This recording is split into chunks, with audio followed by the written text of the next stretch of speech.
He had been sitting alone for 2 hours. The wine he'd ordered was still full. The bread they'd brought was cold. And across the table, the chair he'd been staring at all night, empty. Some people in the restaurant were starting to look at him with that particular kind of pity that cuts worse than cruelty.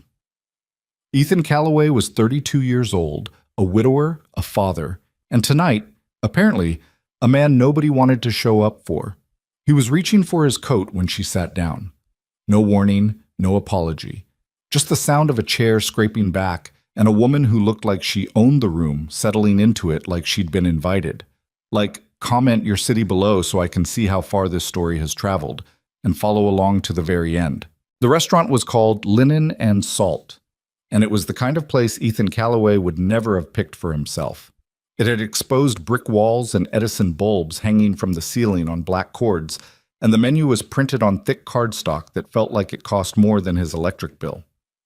The tables were small and close together, which meant everyone in the room was already involved in everyone else's business, whether they intended to be or not. The couple 2 tables over was arguing about something in low, controlled voices that somehow carried anyway.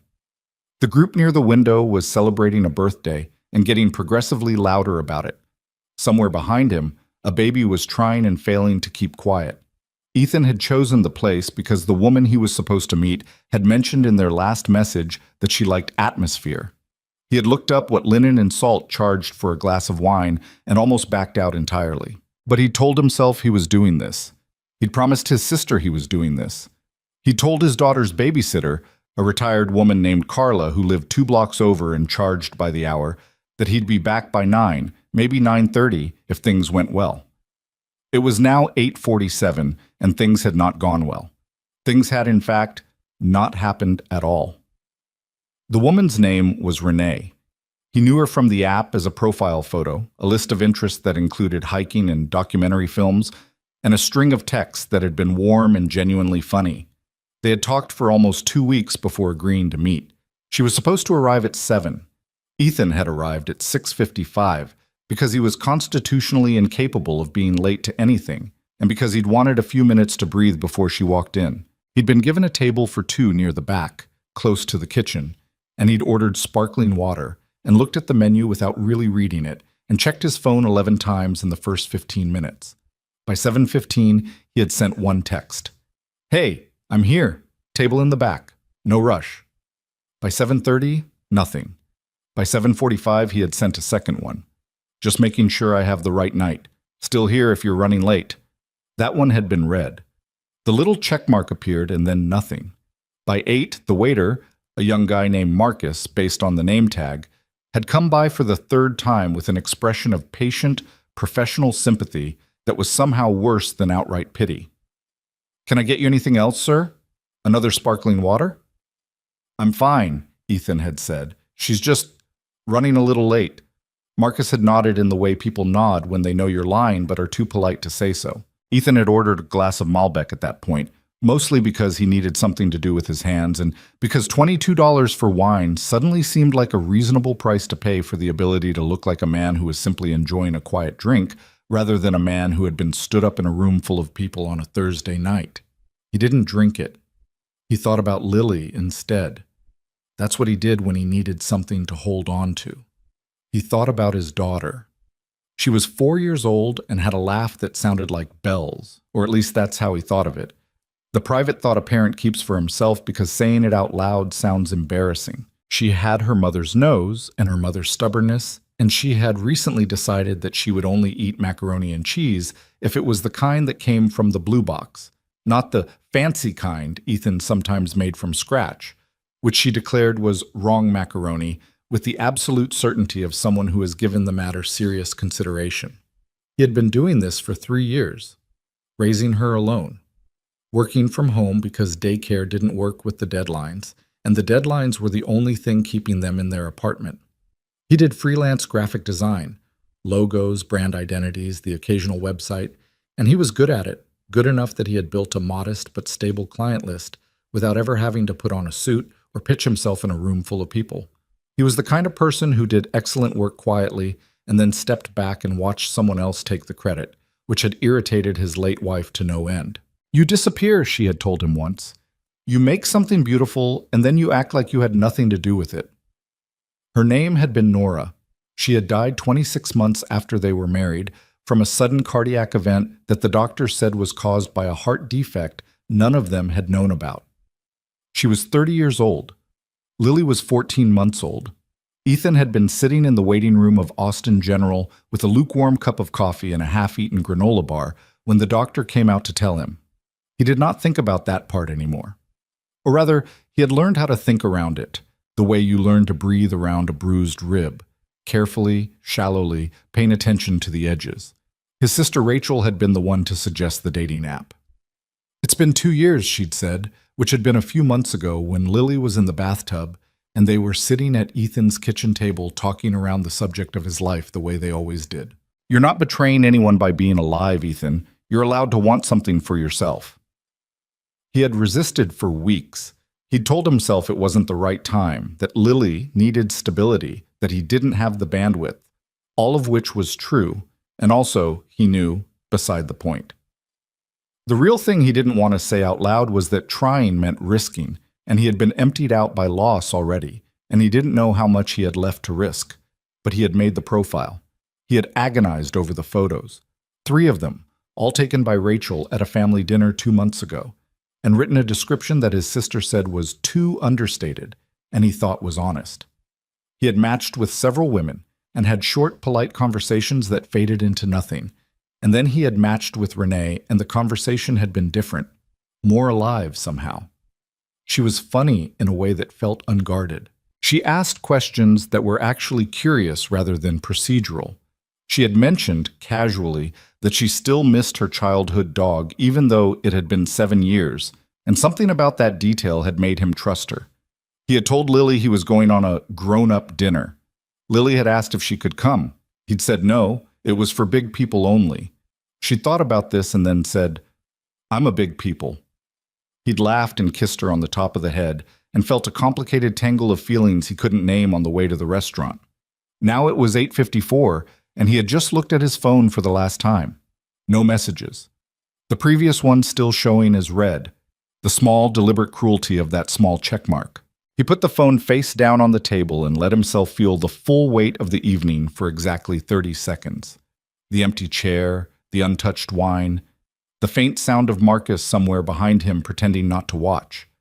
The birthday group getting louder near the window, the low hum of conversation from the dozens of people in this room who had all managed to show up for one another.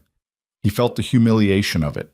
He let himself feel it, because that was the only way through, and then he folded it up and put it away. He reached for his coat. He was pulling it off the back of his chair, already mentally calculating how quickly he could get home and pay Carla and eat something standing over the kitchen sink when the chair across from him moved. Not fell. Not slid on its own. Someone pulled it back deliberately with a smooth, practiced motion and sat down in it. Ethan looked up. The woman who had just installed herself across from him was not Renee. He knew that immediately, and not only because he had been staring at Renee's profile photo for 2 weeks. This woman was different in almost every way. She was heavy-set, with the kind of confident posture that made her size something she occupied fully rather than apologized for. She was dressed in a way that said money. Not the loud, obvious kind, but the quieter kind that shows up in the cut of a blazer and the quality of a watch. Her hair was dark, pulled back from a round face with features that were sharp in the places that mattered, the eyes especially. Brown and extremely direct, set under heavy brows that were expressive in a way she might not have intended. She was maybe 30, maybe a little older. Hard to tell because she had the slightly worn-looking confidence of someone who had already been through a few things. She set a small leather bag on the table, looked at him steadily, and said, without preamble, "You're Ethan Calloway." It was not a question. Ethan stared at her. "I'm sorry, who are you?" "Vivian Mercer." She didn't offer her hand. "I own Mercer Hospitality Group. You don't know the name, but you've probably stayed in at least one of my hotels." She glanced at the untouched wine, then back at him. "Renee Chen works for me. She's been my assistant for 3 years." Ethan processed this. "Renee? From the app?" "Yes." "She works for you." "She does." He sat back slightly. Okay, why are you sitting at my table? Vivian looked at him for a moment as if she was deciding something. Then she said, because she's not coming, and I drove 40 minutes to tell you that in person rather than letting you sit here until 10 o'clock convincing yourself this was about you. There was something so blunt about it that Ethan didn't have an immediate response. He looked at her. He looked at the empty wine glass. He looked back at her. It's already almost 9, he said. I know, I got held up. She reached over and picked up the cardstock menu from the table. I'm ordering food. I haven't eaten since noon. She glanced up briefly. Do you mind? Ethan was still sitting with his coat half on. He looked at her for a long second. This stranger who had just sat down in the chair he'd been staring at for 2 hours and started reading his menu like she belonged there. And then slowly, without entirely knowing why, he took his coat off and put it back. Fine, he said. Tinta, Vivian ordered efficiently. Seared duck confit, no potato, extra greens. She asked Marcus whether the sauce was heavy, and he said it was light, and she said good, and handed back the menu without looking at it again. Then she folded her hands on the table and turned her attention back to Ethan, as if they'd been in the middle of a conversation. Renee panicked, she said. She gets in her head. She's been alone for a long time, and when something feels like it might actually matter, she tends to self-destruct the approach before she can be disappointed by the landing. Ethan absorbed this. She read my last text. I know, she showed it to me. That's a little involved. She called me crying in my car on the way home from an investor dinner, Vivian said flatly. Being involved wasn't optional. She paused. She wanted me to tell you she's sorry. She knows that doesn't fix a 2-hour wait, but she wanted you to know it wasn't about anything you said or did. How would she know that? Ethan said. She never met me. Vivian looked at him in a way that was almost curious. No, she said. That's fair. They sat in silence for a moment. It wasn't uncomfortable exactly. It was the silence of two people who didn't know each other well enough to fill space with noise and weren't interested in pretending otherwise. Are you going to drink that? Vivian asked, nodding at the wine. Ethan pushed it toward her. Be my guest. She took it and drank a small amount, looked at the glass, nodded. Good choice. She set it back between them, not keeping it, just moving it out of the dead zone where he'd left it. Malbec? Yeah. From? I don't know. Marcus picked it. She almost smiled. Not quite. Her food arrived, and she ate with the focused efficiency of someone who was used to eating at odd hours and had long since stopped treating meals as social performance. Ethan sat across from her, not eating because he hadn't ordered anything, and watched her with a quiet curiosity he hadn't expected to feel tonight. Can I ask you something? He said. You can ask. You drove 40 minutes to come tell me this in person. I said that, yes. Why not just text? Renee had my number. Vivian set down her fork. She looked at him steadily. Because she'd been talking about this date for a week, she said, and because I know what it's like to sit across from an empty chair and not understand why. She picked up her fork again. And because I wanted to see what kind of man you were. Ethan frowned. What does that mean? She didn't answer immediately. She finished a bite, took a small sip of the wine, and set the glass back down. Renee showed me your profile, she said. I looked you up, your work, your portfolio. He went still. Why? Professional habit. When Renee talks about someone as much as she talked about you, I pay attention. She looked at him again with that direct, slightly unnerving attention. You designed the visual identity for the Hawthorne Collective last year. The logo suite, the full brand system. Yes. I almost hired that firm for a project we had going. The work was exceptional. Clean architecture, but warm, not precious. She tilted her head slightly. And then you did the rebrand for Collis and Marsh, the real estate firm. Their whole identity was generic before. The new mark you gave them it has memory, like it's been there a long time, even though it's new. Ethan stared at her. You looked at my portfolio. I'm a CEO, she said, not unkindly. I don't go places unprepared. That's somewhat invasive. Probably. She did almost smile again. But here we are. He studied her, The directness, the economy of it, the way she moved through a conversation like she was already 3 steps ahead and had decided to slow down and let you catch up as a courtesy. He had known people like that before, high functioning, always accelerating, but there was something different about her, something that had shown up in the admission about empty chairs. "You said you know what it's like," he said, "sitting across from one." She looked up from her plate. "Was that personal or professional?" he asked. She held his gaze. "Both," she said, and then, very deliberately, she changed the subject. Her name, he would later learn, meant something in the world she operated in. Mercer Hospitality Group was not a household brand in the way that some chains were, not the kind of name you saw on billboards on the highway or recognized from airport reward programs. But in the specific world of independent boutique hotels and curated hospitality experiences, Vivian Mercer was known. She had started the company at 24 with a single property, a neglected 19th century building in San Antonio that everyone told her was not viable, and which she had turned, through sheer calculated stubbornness, into a place that had a 4-month wait list within 18 months of opening. That was the origin story the industry liked.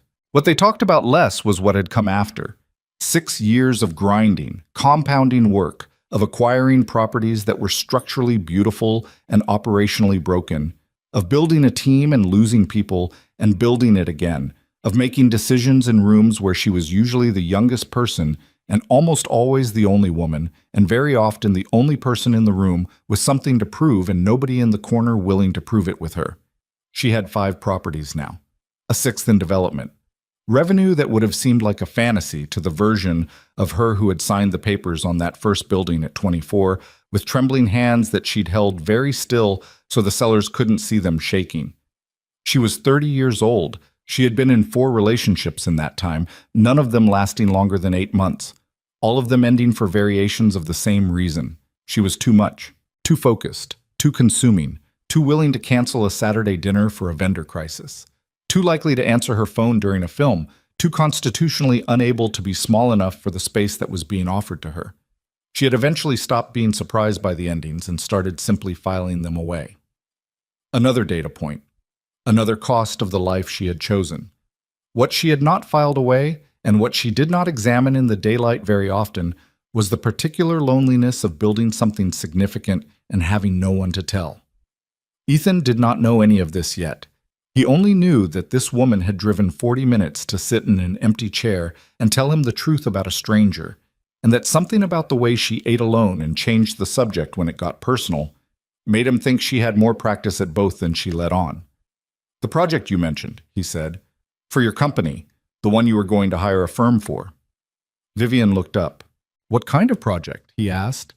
She was quiet for a beat. Then she set down her fork again, and this time she didn't pick it back up. "We're expanding," she said, 3 new properties over the next 18 months. Different markets, different aesthetics. One of them is going to be very different from anything we've done before. We've been operating with a visual identity that was right for where we started, but it's not right for where we're going." She paused. "We need a full rebrand, not a refresh, a reinvention." "That's a big project." "It's a very big project." Ethan leaned forward slightly, just slightly, because that's what happened to him when he got interested in a creative problem. He couldn't help it. The lean was involuntary. "How much of the existing identity do you want to preserve? Or are you starting clean?" Vivian looked at him, a long, assessing look. "Most firms I've talked to try to preserve too much," she said. "They want to honor the legacy, keep the continuity, not alienate the existing customer base." She picked up the wine glass. "I don't care about continuity for its own sake. I care about truth. I want the brand to be true to what the company actually is now, not what it was when I was 24 and scared and trying to convince people to take a chance on a building nobody else wanted." Ethan was quiet for a second. "That's harder than most clients are willing to say," he said. "I know. Most people, when you push on it, they actually do want the continuity. They want to feel brave, but land safe." "I know that too," she said. "I'm not most people." There was a silence. Outside on 6th Street, a car passed with its music up too loud. Marcus appeared briefly in Ethan's peripheral vision, checked something, and disappeared again. I'm a freelancer, Ethan said, not a firm. I know what you are. A project that size. I know the scope of my own project, Vivian said, not impatiently, evenly. I'm telling you about it because I looked at your work, and I think you understand something that most designers, firm or otherwise, don't understand. She set the wine glass down. You understand that a brand is a story, not a logo system, not a color palette, a story, and that the story has to be true or the whole thing falls apart eventually. She looked at him. The Hawthorne work told a story. The Collis and Marshmark told a story. They were honest. Ethan looked at her for a long moment. You really did look at my portfolio, he said. I don't pay compliments I don't mean, she said. It wastes everyone's time. He was quiet again. He was thinking about the Hawthorne project, the months he had spent on it, the iterations he had thrown away, the version he had almost submitted before pulling it back at midnight the night before the presentation, because something in it was wrong, something was borrowed rather than found, and he had stayed up until 4 a.m. to find the right thing instead. He had never told the client that. He had delivered the work and watched them react and quietly put the story away. What would the timeline look like? He asked. Vivian looked at him. A small expression moved across her face, something that wasn't quite a smile but was adjacent to it, like a door opening an inch. That, she said, would depend on how seriously you're asking. I'm asking seriously. She was quiet for just a beat. Then she reached into the small leather bag she'd set on the table and produced a business card, an actual physical card, matte black with white text, minimal and clean, and set it on the table between them. Then call my office Monday morning, she said. My assistant will set something up. A real meeting, not a dinner. She glanced at the room briefly. Nothing against the place. The duck is actually excellent. Ethan picked up the card, looked at it, set it on the table in front of him. Why me? He asked. Not a firm. Not someone with a bigger footprint. Why would you want one person? Vivian considered this. Because a firm answers to its partners. A designer answers to the work. She looked at him. And because you made something called the Hawthorne Collective feel like it had always existed, like it grew out of the ground, and you did that with one mark and a type system and the right choice of 3 colors.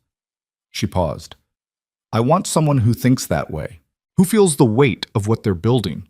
Ethan looked at the card again. And if I'm terrible in person, he said, if I show up Monday and you hate working with me? I don't make decisions based on first meetings, she said. I make them based on evidence. She had picked up her fork again and was finishing the last of her food. Your work is the evidence. The meeting is just a formality. He held the card. It had just her name, a phone number, and an email. No title, no logo, nothing decorative. You don't have your title on here, he said. Everyone who needs to know my title already knows it. She glanced up. And everyone who doesn't know it yet will find out. She left at 9:22. Not rudely, she asked for the check, paid for her food, and stood up with the same easy, occupying presence she'd arrived with, pulling on a light jacket that probably cost more than most people's car payments. She nodded at Ethan, brief but not dismissive. Monday morning, she said, before 10. My assistant logs calls after that. Got it. She looked at him for one more moment. It was the kind of look that made him feel like she was filing something away, not in a cold or transactional way, but in the way of someone who noticed things and kept them. Then she walked out through the front of the restaurant without looking back. Ethan sat at the table alone for a few minutes after she left. He looked at the business card. He looked at the glass of Malbec that had migrated back to the center of the table. He picked up the glass and finally drank from it. It was still good. A little warmer than it should have been, but still good. Marcus came by and asked if there was anything else. Ethan looked at the empty chair one more time. The one Renee was supposed to occupy, and then didn't, and then this other woman had occupied instead. This confident, self-contained, slightly unnerving woman who had driven 40 minutes to be honest with him and had spent half the time looking at him like she was reading something. Check, please, he said. He was home by 9:45. Carla was in the armchair in the living room with a library book, her reading glasses on and a cup of tea that had gone cold next to her. She looked up when he came in, then looked at the clock, then looked at him. The way women of a certain age look at you when they suspect something went either very well or very sideways. "Early," she said. "Yeah." "Good date?" Ethan considered this for a moment. He looked down at his coat pocket, where Vivian Mercer's card was. "Strange night," he said. Carla gave him a look that said she could pull the thread on that if she wanted to, but was choosing not to. She gathered her things. He paid her, walked her out, locked the door behind her. The apartment was quiet in the way it went quiet when Lily was asleep. Not empty, but settled, holding its breath around something small and essential. He stood in the kitchen for a while, drank a glass of water, looked at the business card again in the overhead light. Vivian Mercer. The letters clean and certain, like everything else about her. He thought about what she'd said, about the work, about story and truth and brands that lie because the people behind them are too afraid to be honest about what they've become. He thought about the Hawthorne Project and the night he'd pulled everything back and started over, the way he'd felt at 4 a.m. when it finally clicked into place. That specific exhausted certainty of knowing you'd found the true thing instead of the convenient thing. He set the card on the kitchen counter. He would call Monday. He already knew that. What he didn't know, what he had no way of knowing yet, standing in his kitchen in the 9 o'clock silence of his life, was that the woman who had sat down in the empty chair had made a decision of her own before she'd ever opened that restaurant door. That she'd reviewed his portfolio 3 times that afternoon while sitting in the back of a car. That the project was real and the timeline was real and the need was real, but that something else had brought her 40 minutes down the highway on a Thursday night to a restaurant she would never have chosen for herself.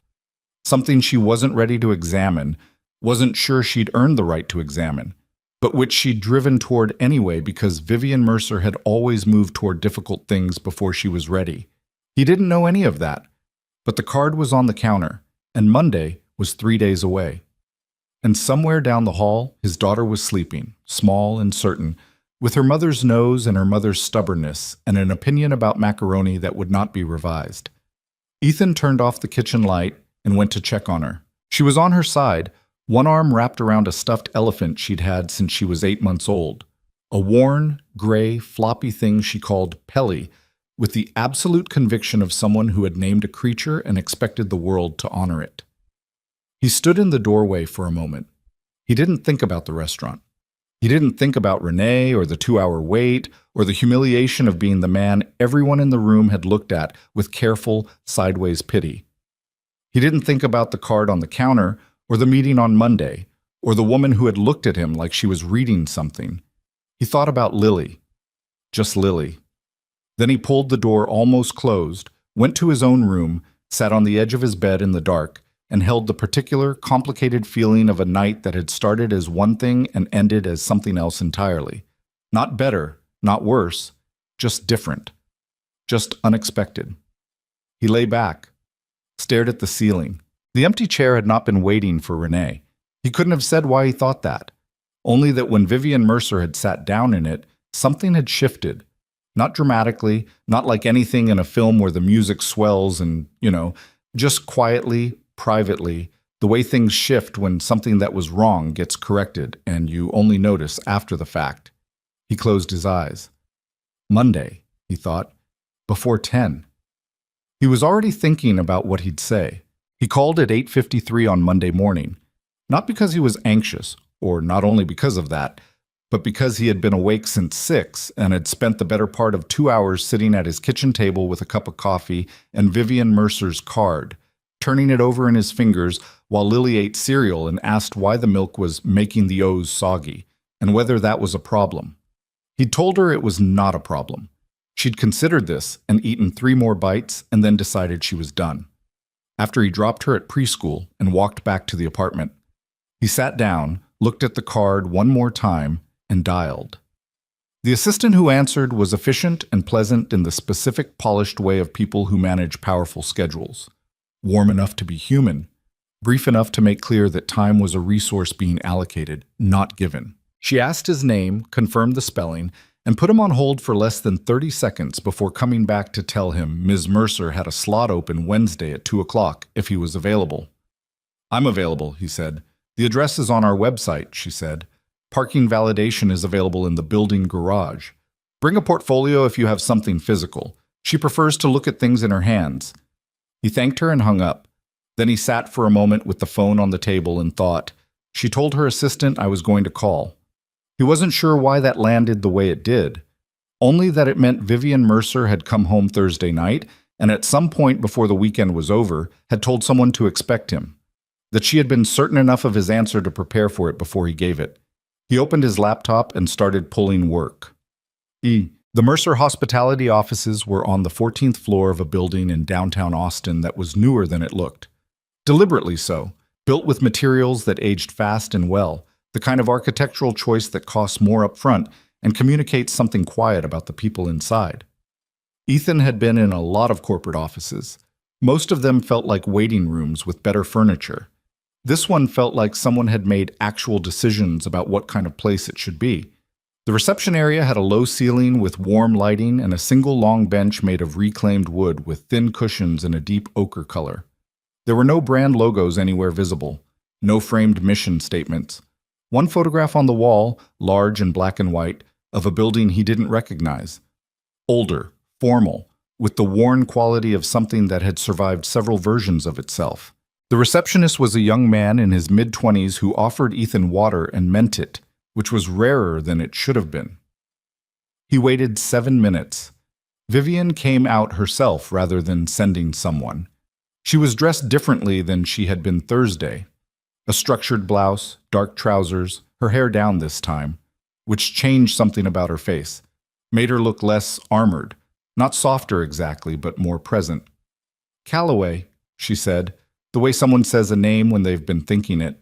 She shook his hand, a real handshake, firm and brief. "Come on back." Her office was a corner room with windows on two sides, and the afternoon light was coming in at a low angle that made everything in the room look like it was made of something valuable. Her desk was a wide, clean surface with very little on it: a laptop, a coffee mug with the handle pointed away from her, a legal pad with notes he couldn't read from across the room. One wall had a large pinboard covered in images, clippings, and printed photographs. He recognized some of the properties. She sat behind the desk, and he sat across from it, and she looked at him for a second in that assessing way she had before nodding at the portfolio case he'd brought. "Show me," she said. So he showed her. He had spent Sunday evening editing the selection carefully, not trying to impress her with range or volume, which was the wrong instinct for this kind of meeting, but trying to show her a particular way of thinking. He had included the Hawthorne work and the Collis and Marsh identity. He had included 2 other projects she likely didn't know. He had also included one piece he had never shown a client, an exploratory concept he had developed for a hotel brand that had never been built. Something he'd worked on over several months a few years back purely because the problem had interested him, the way certain problems do when you're between projects and your mind needs something to chew on. He walked her through the work without overselling it. That was a thing he had learned early. The work either spoke or it didn't, and narrating it too hard was a way of confessing you didn't trust it. He talked about decisions. Why this typeface? Why this mark? What the color temperature was doing? What he was trying to make a person feel before they could articulate why they were feeling it. Vivian listened without interrupting, which was unusual. Most clients talked over the work, filled the silences with reactions, questions, objections. She looked and listened and only asked questions when he paused, and her questions were good. Not questions about preferences or whether he could change something, but questions about the architecture of the decisions. Why did you approach the negative space this way? What were you trying to resolve in that transition from the primary mark to the application system? When he got to the exploratory hotel concept, she stopped him. "This one wasn't for a client," she said. "No, you built this on your own." "When I had time." She looked at the printed boards he'd laid out on her desk. The concept was for a fictional brand he'd called Groundwork, a hospitality identity built around the idea of authentic local materials, nothing imported, nothing generic, every property and expression of the specific place it occupied. The visual language was spare and textural, with a typographic system that shifted slightly across applications in a way that suggested variation without losing coherence. "This is what you'd do if no one was paying you," Vivian said. It was not a question. Something like that. "Then this is the work I want you to do for me," she said. "Except someone will be paying you, substantially." She looked up from the boards. "Do you know our current brand identity? I looked at it over the weekend. What do you think?" He was careful here, not because he was being cautious, but because he wanted to be accurate. "I think it was right for where you were," he said. "The restraint, the neutrality, it reads as premium without committing to anything specific. That's smart when you're small and still proving yourself because it leaves room to be whatever the client needs you to be." He paused. "But you're not small anymore. And that same quality that read as premium now reads as careful, like the company is still hedging." Vivian was quiet for a moment. "That's the most honest thing anyone has said to me about it," she said. "The firms I talked to kept calling it clean, saying it had strong bones." "It does have strong bones. But bones aren't a personality." She sat back.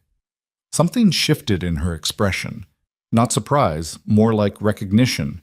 Like he'd named a thing she'd already known, but hadn't heard stated plainly. "Okay," she said. "Here's what I'm proposing. I want you on this project as creative director for the rebrand. Full scope. Brand identity, visual language, application systems, everything from the digital presence to the physical experience materials. We have 3 new properties in development, one in Charleston, one in Denver, one in Portland. Different markets, different histories, different clientele. I want an identity system that's coherent enough to hold them all together, but flexible enough that each property still feels like it belongs where it is." Ethan looked at her. "That's a very big project for one person. You'd have resources. I have an internal team, 2 designers and a marketing director who is good at execution, if not at concept. You'd lead the concept work and direct the execution." She paused. "I also want you traveling with me to the properties. I want you to see them before you start drawing. A brand that doesn't know where it lives is just decoration." "Traveling when?" "The Charleston property is the furthest along. I'm going in 3 weeks for a walkthrough and some infrastructure meetings. I'd want you there for 2 days." Ethan thought about Lily. His expression must have shifted without his entirely meaning it to, because Vivian said, without any particular emphasis, "I know you have a daughter. Renee mentioned it. The travel would be planned in advance and wouldn't exceed 4 or 5 days at a stretch. We're not asking you to relocate." He looked at her. "Renee told you." "She was thorough in her description of you," Vivian said, without any particular inflection. "She felt guilty." "She still works for you?" "Of course. It was a personal situation, not a professional one. I don't manage people's private lives." She looked at him steadily. "Any of them." The implication was clear and not uncomfortable. He appreciated the clarity of it. "I'd need a few things settled before I committed," he said. "The contract structure, the IP ownership, standard creative director agreement," she said. "IP transfers on delivery with a licensing provision for derivative use. You retain portfolio rights. My legal team drafted it last week." She slid a folder across the desk. "You can take it with you. Have someone look at it if you want. The rate is on page 2. He opened the folder to page 2. He looked at the number for a moment without reacting, which took some effort. "That's," he started. "It reflects the scope," Vivian said, "and the timeline, and the fact that I looked at your portfolio 3 times on Thursday before I drove to that restaurant." He looked up. 3 times. "Mom, I was thorough," she said, and she almost smiled again. That same almost, the door opening an inch. Ethan looked back at the folder. He thought about the freelance calendar he'd cleared to accommodate this, which wasn't as full as he'd have liked it to be. He thought about the exploratory hotel concept sitting in his portfolio, the thing he'd built for no one, because the problem had mattered to him. He thought about what she'd said at dinner about brands and stories and honesty. "I'm not going to tell you I'm not interested," he said. "I know. I just want to do this right. I want to understand what you actually need versus what you think you want, and those are sometimes different things." "I know that too." And if I come to you 3 months in and tell you we need to change direction because something isn't working, then I want you to tell me 3 months in, Vivian said, not 6 months in, not after we've printed 100,000 pieces of collateral. She looked at him. I hired firms before because I thought the size of the team would make the work safer. It didn't. It just made it slower to be wrong. There was a beat of quiet. I'll read the contract, Ethan said. Good. He began to stack the portfolio boards back into his case, and she stood from behind the desk in the way she had of moving, not rushing, just deciding a thing was complete and acting on it. She came around and stood near the pinboard wall, and he noticed for the first time how she looked at the images on it, not with the detached scrutiny of a business person reviewing assets, but with something quieter, like they meant something to her beyond the balance sheet. Which one is the Portland property? He asked. She pointed without hesitation to a photograph near the top left, a low, horizontal building with a moss-colored roof, surrounded on 3 sides by tall Douglas firs that dwarfed the structure. It looked old, not run down, but old in the way of things that had earned their age. What was it before? A private hunting lodge built in 1923. The family who owned it sold it to a timber company. The timber company sold it to a developer. The developer went bankrupt and it sat for 11 years. She looked at the photograph. The bones are extraordinary. The infrastructure is a disaster. What do you want it to feel like when it's done? She was quiet for a moment. Like you found it, she said. Like it was always there in the trees and you just didn't know where to look. Ethan looked at the photograph. He looked at the image of the moss-covered roof and the density of the trees and the way the building seemed to press itself into the ground like it was trying to belong to the landscape. He felt the thing he always felt when a problem was real, a quiet pull, like something clicking to attention. He picked up his portfolio case. I'll call you Thursday, he said, after I've read this. Vivian nodded. She walked him out herself, which she didn't have to do, and at the door she said nothing further. Just nodded once more, the way she'd nodded at Linen and Salt, brief but not dismissive. He walked to the elevator. He pressed the button. He stood there with the contract folder under his arm and thought about the Portland property and a hunting lodge that had waited 11 years in the trees. He was already working on it in the back of his mind. He couldn't help it. That was always how it started. He called her Thursday morning and said yes. She said good, and asked if he could start the following Monday, and he said yes to that too. She said her assistant would send over the onboarding details and the project brief, and to feel free to ask questions if anything in the brief was unclear, because she had written it herself and was aware that she sometimes compressed information when she was impatient. It was the first personal thing she had admitted to him in a non-face-to-face context. He wrote it down. The following 3 weeks moved differently than the weeks before them had moved. Ethan's life had developed a particular rhythm over the 3 years of being alone. The school drop-offs and pickups, the work hours carved out of nap time and evenings, the freelance deadlines and invoices, and the low-grade financial anxiety that was always present like a sound just below the range of hearing. The rhythm had become familiar enough that he'd stopped noticing it, the way you stop noticing a piece of furniture in a room you walk through every day. Working with Mercer Hospitality disrupted the rhythm, but not badly. He came into their offices 3 days a week and worked from home the other 2. The internal design team, 2 people named Priya and Dale, both in their late 20s, and both good in ways that were different from each other, turned out to be receptive in the way that competent people are when they've been waiting for someone to give them something worth doing. Dale was technically better than he let on and had a bad habit of defaulting to safe choices when he wasn't being pushed. Priya was fast and conceptually sharp, but lost confidence when the direction wasn't clear and sometimes needed to be told she was on the right track because nobody else was telling her. Ethan had worked with people long enough to read these things and adjust. The marketing director was a man named Greg Harmon who wore expensive sneakers and said things like, aligned on that, and circle back, with the regularity of someone who had been in too many corporate meetings and absorbed the language like a sponge absorbs whatever it's sitting in.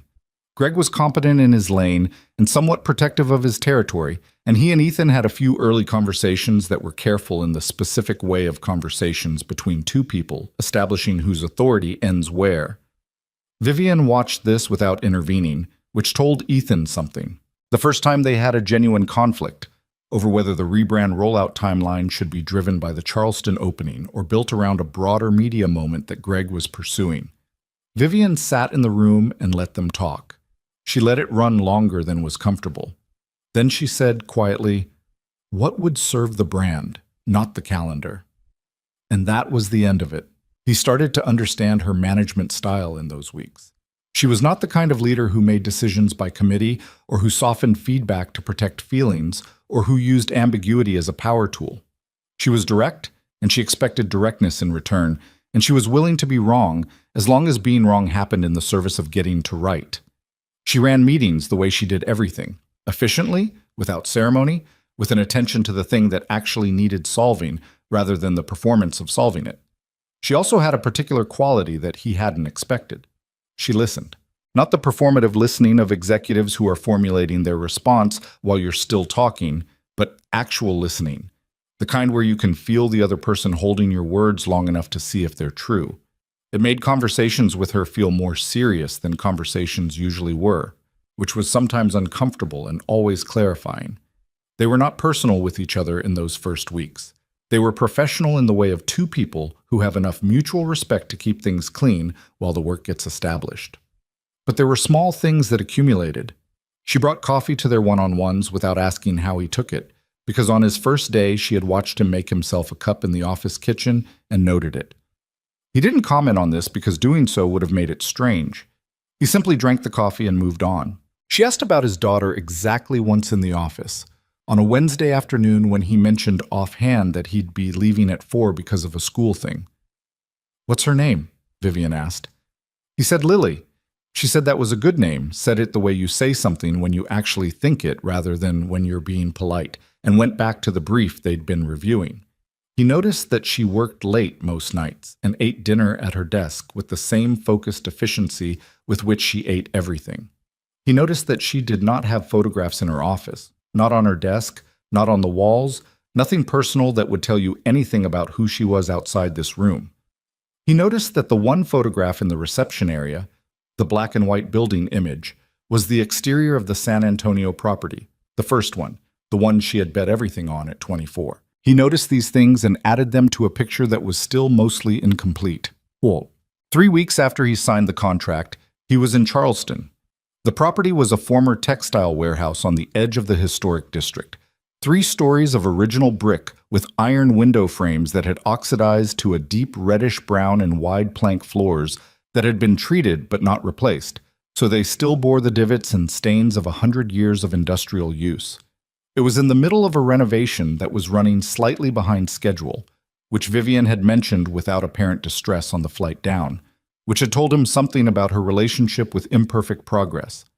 They walked the building with the site manager, a compact, humorless woman named Trish, who communicated primarily in timelines and square footage and clearly respected Vivian in the way of someone who has watched a person make good decisions under pressure and adjusted accordingly.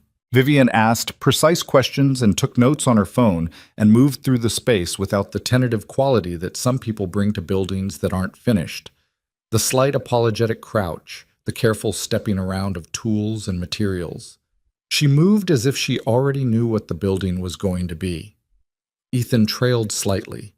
He did what he always did in a new space. He looked at things that most people didn't think to look at. He looked at the transitions, where one material met another, where old became new, where the building had been changed by time in ways that were honest rather than repaired. He photographed things that would not have made sense to Trish or to the contractor who passed through behind them. A water stain on the south-facing brick that had created a gradation of color from dark amber at the top to pale ochre at the base. The iron window frames and the particular quality of light they cast in the late afternoon, warm and slightly industrial, like something that belonged to the last century, was illuminating the present one. A section of original flooring where someone, decades ago, had stenciled a small compass rose near a loading dock, barely visible now under layers of finish. Vivian caught him photographing the compass rose and stopped. "What's that for?" she asked. "Not sure yet," he said. "Maybe nothing." She looked at it, then she looked at him. "You're the first person who's noticed that in 3 walkthroughs. The foreman probably stepped over it every day." "Probably." She looked at the rose again. My grandmother had a compass. She used to say that knowing where north is doesn't tell you where to go. It just means you can't pretend you're lost. She said it without inflection, the way people say personal things when they're looking at something else and the guard comes down because attention is elsewhere. Ethan said nothing for a moment. "That's a good line for a brand," he said carefully. Vivian looked at him. Something moved across her face. Amusement, maybe, or the trace of it. "Don't put my grandmother in your marketing." "Noted." They moved on, but he wrote it down that night in the small notebook he carried that was not for work exactly, more for the raw material of work, the things that might matter and might not. Knowing where north is doesn't tell you where to go. They had dinner that evening at a low-key place a few blocks from the hotel where the team was staying, a group of 5 including Trish and one of the contractors. The conversation was mostly work, scheduling, materials, a budget disagreement that Vivian resolved in 4 sentences without raising her voice. Ethan sat across from her and watched her navigate the table dynamic with the same ease she brought to everything, comfortable with authority but not performing it, direct without being aggressive, occasionally funny in a dry, unexpected way that caught people off guard because they hadn't braced for it. At one point, around dessert, the contractor made a joke about long hours that was also, if you were paying attention, a gentle complaint about the schedule. Vivian let it land. Then she looked at him and said, "I know it's a lot. You're doing good work. I notice it." Just that. No caveats, no pivot to urgency. The contractor nodded and the table moved on, but Ethan had watched the man's posture shift after she said it. The particular relaxation of someone who has been carrying something and had it briefly acknowledged. She knew what that cost people, he thought. She knew what it meant for someone to feel seen. On the walk back to the hotel, the group drifted apart naturally, and Ethan and Vivian ended up walking the last block alone. The evening was warm and heavy with the coastal air that Charleston did differently than Austin. Thicker, slower, salt-edged. Their footsteps on the brick sidewalk were the main sound. "Good day," he said. "Productive," she said, which was her version of agreeing. "The building is remarkable." "I know." A pause. "You found the compass rose." "It was there to find." She was quiet for a moment. They were almost at the hotel entrance. "My team doesn't usually notice things like that," she said. "They're looking at the structure, the systems. What needs to be fixed?" She glanced at him briefly. "You were looking at what's already there." "That's the job," he said. "You can't find the story if you don't look for what the place is already saying." She stopped at the door. The light above the entrance caught her face. The directness. The weight behind it. "That's what I needed you here for," she said. It wasn't a personal statement. It was professional and precise and clearly meant as exactly what it said. But something in the way she said it was slightly different from the way she said things in the office. Quieter, the efficiency less present, something less managed. He held the door. She walked through. They said goodnight in the lobby and took the elevator to separate floors, and Ethan stood in his room for a moment with his jacket still on, looking out at the lights over the harbor, thinking about compass roses and inherited lines that told you what direction meant without telling you where to go. He was not thinking about her. Or he was telling himself he wasn't, which was not the same thing. He opened his notebook. He wrote for an hour and a half. When he finally stopped, the page was full of things that were the beginning of something. Not finished, not ready, but present. Alive in the way that early work is alive, fragile in particular, not yet hardened into a decision. He closed the notebook and lay back on the unfamiliar bed and looked at the unfamiliar ceiling. Charleston was a good city, he thought. It kept its age on its surface and didn't apologize for it. There was something there. There was something in all of it. He just needed to find the shape of it. He turned off the light. The rebrand presentation happened on a Tuesday in October in the main conference room on the 14th floor, with 12 people around the table and several more dialed in remotely. Ethan had been preparing for 6 weeks, not the anxious circular kind of preparation that comes from uncertainty, but the deep, methodical kind that comes from having found the true thing and needing to communicate it clearly enough that other people could see it too. He had gone through 11 versions of the core mark before landing on the one that felt right. He had thrown out an entire color system in week 4 because Priya had put 2 of the options side by side on a printed sample, and something in the combination was wrong. Not technically wrong, but wrong in the way that things are wrong when they're lying about what they are. He had started over.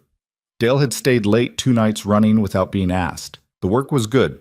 Ethan knew it was good the way you know it when you stop second-guessing and start defending. When the logic of every decision is so clear to you that you can explain it without preparation because you didn't invent it, you found it.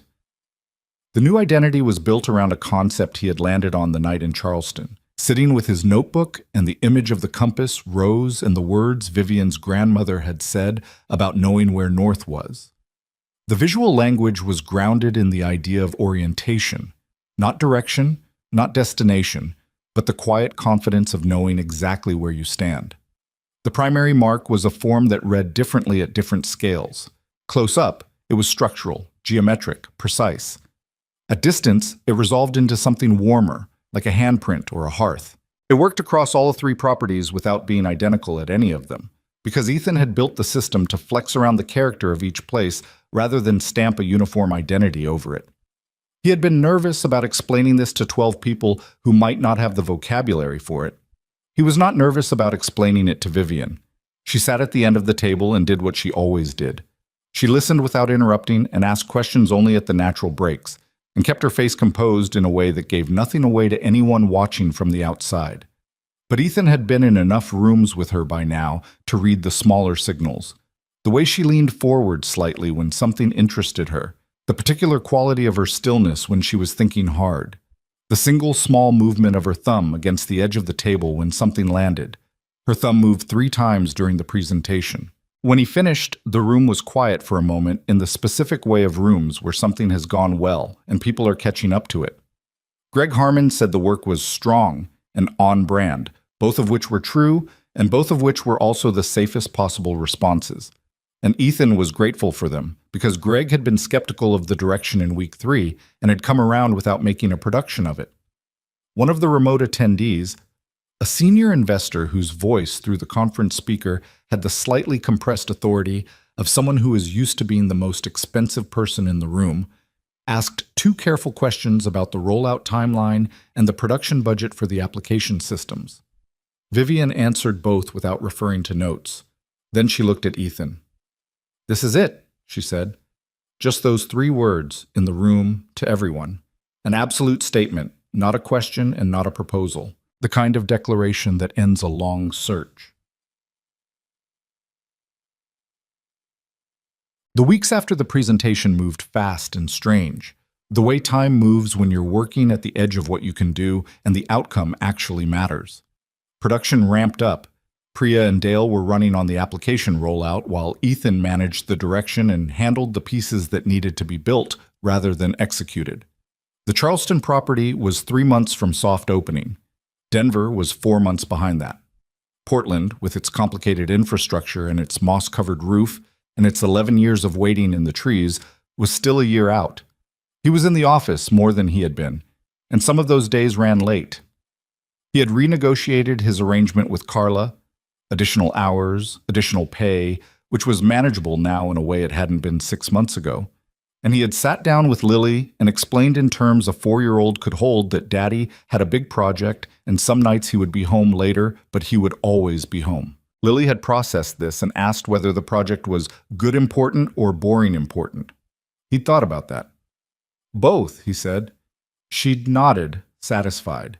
Then she'd asked if she could have the blue box macaroni for dinner. He and Vivian developed a rhythm. Tuesday mornings were the formal check-in with the full team, but there were smaller check-ins, quick calls, a run of messages on a shared channel that was supposed to be for project updates, and had, over time, developed a slightly different quality, more direct, occasionally dry. Once, at 11:30 on a Thursday night, she sent him a photograph of a wallpaper sample with the message, "This is what the interior team proposed for the Charleston entry.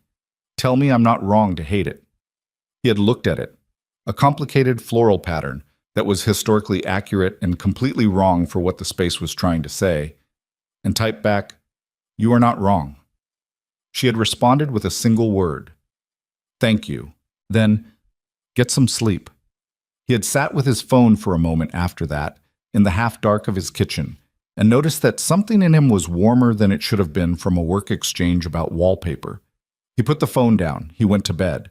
He did not examine it, the way he had learned not to examine certain things before he was ready to deal with them. The Denver trip was in late November. 2 days, a contractor walkthrough, a community meeting with the neighborhood association that was required as part of the permit process.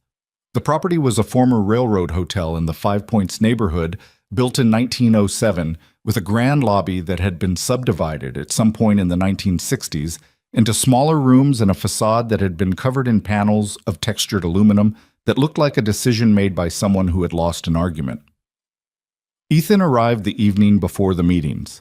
Vivian arrived that same evening. Later, her flight from a board meeting in San Francisco had been delayed, and she came into the lobby of the hotel where they were staying carrying her bag and looking like someone who had been on 3 planes in 2 days and was functioning on infrastructure alone.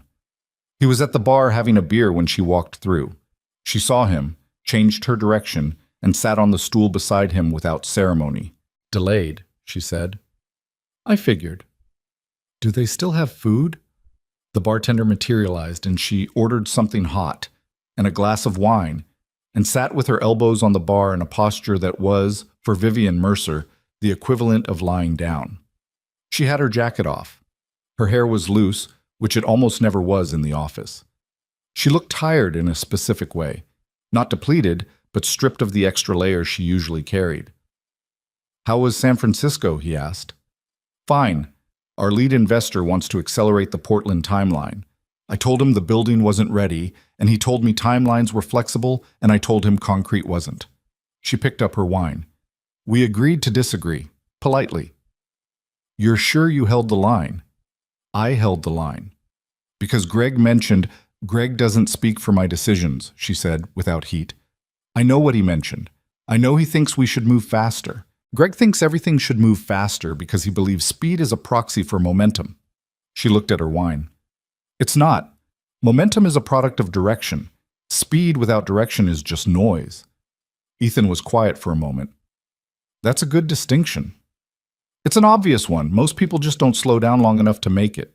She looked at him sideways briefly. "You already knew that. You held the Denver mark for 8 days before you submitted it to the team. I noticed." He had held it for 8 days because something in the letter spacing of the application variant had been half a degree wrong in a way that no one would likely notice until it was printed at large scale, at which point it would have been quietly wrong forever. He had found it on day 6 and fixed it on day 8. "I didn't know you were counting," he said. "I count a lot of things I don't announce." She said it simply, not pointedly. She got her food and ate with the same focused economy as always, but slower tonight. More like a person eating, less like a schedule being managed. He ordered another beer and they sat for a while in the comfortable quiet that had developed between them over the months. Not the silence of people who have nothing to say, but the silence of people who have said enough real things to each other that empty space doesn't feel like a problem to be solved. "Can I ask you something personal?" Ethan said. She looked at him. "You can ask?" "The no photographs in your office." She waited. "That's deliberate, right? Not just minimalist taste." She was quiet for a moment. "You're observant." "I look at things." "Yes, you do." She turned the wine glass a quarter turn on the bar. "The office is a workspace," she said finally. "What I put in it should serve the work. Personal photographs are for people who need to be reminded of their life while they're at work." She paused. "I don't need reminding. Or you don't want the people across the table from you reading it," he said. She looked at him. A long look. "Both," she said. It was the same word he'd used with Lily. He sat with that for a moment. "Is there a photograph you would put there, if you weren't being strategic about it?" She was quiet long enough that he thought she wasn't going to answer. Then she said, without looking at him, "My mother and me when I was 7, we were at the beach. I don't remember which one. She was laughing at something I'd said, and I was looking at the camera, and I looked. Very serious. Very convinced of something." She almost smiled. "She died when I was 12. I only have 4 photographs of her." He did not say he was sorry because she hadn't said it to receive condolence. She'd said it because he'd asked, and she'd chosen to answer. "4's not nothing," he said. No, she agreed. It's not nothing. They sat at the bar for another 40 minutes after that. They talked about the Denver property, what the neighborhood meeting would need, what the community had historically been promised by developers who hadn't followed through, how to communicate something true rather than something marketable. They talked about Portland, the photograph on the pinboard, the way the trees were going to shape what the property could become. At some point around midnight, the bar got quieter. Vivian had finished her food and was on her second glass of wine, which was unusual for her, and there was something different about her at this hour. The armor still present, but worn loosely, like a coat you've unbuttoned and haven't bothered to take off. I want to say something, she said, not looking at him. Okay. I didn't come to Linen and Salt just because of Renee. He had known this in some part of himself since the night it happened, but hearing it stated plainly was different from knowing it. He held it for a second. I know, he said. She turned to look at him. I came because of the portfolio, because I wanted to see what kind of person made work like that, whether the person matched the work. She held his gaze. I'm not in the habit of explaining my decisions, but that one, I want you to understand it wasn't manipulation. I had a real project and a real professional interest, and those were both true, but they weren't the only reason. He looked at her. In the low light of the bar, with her hair down and the armor loosened, she looked younger and older at the same time. Younger in the openness, older in the knowledge of what openness costs. Why are you telling me this now? He asked.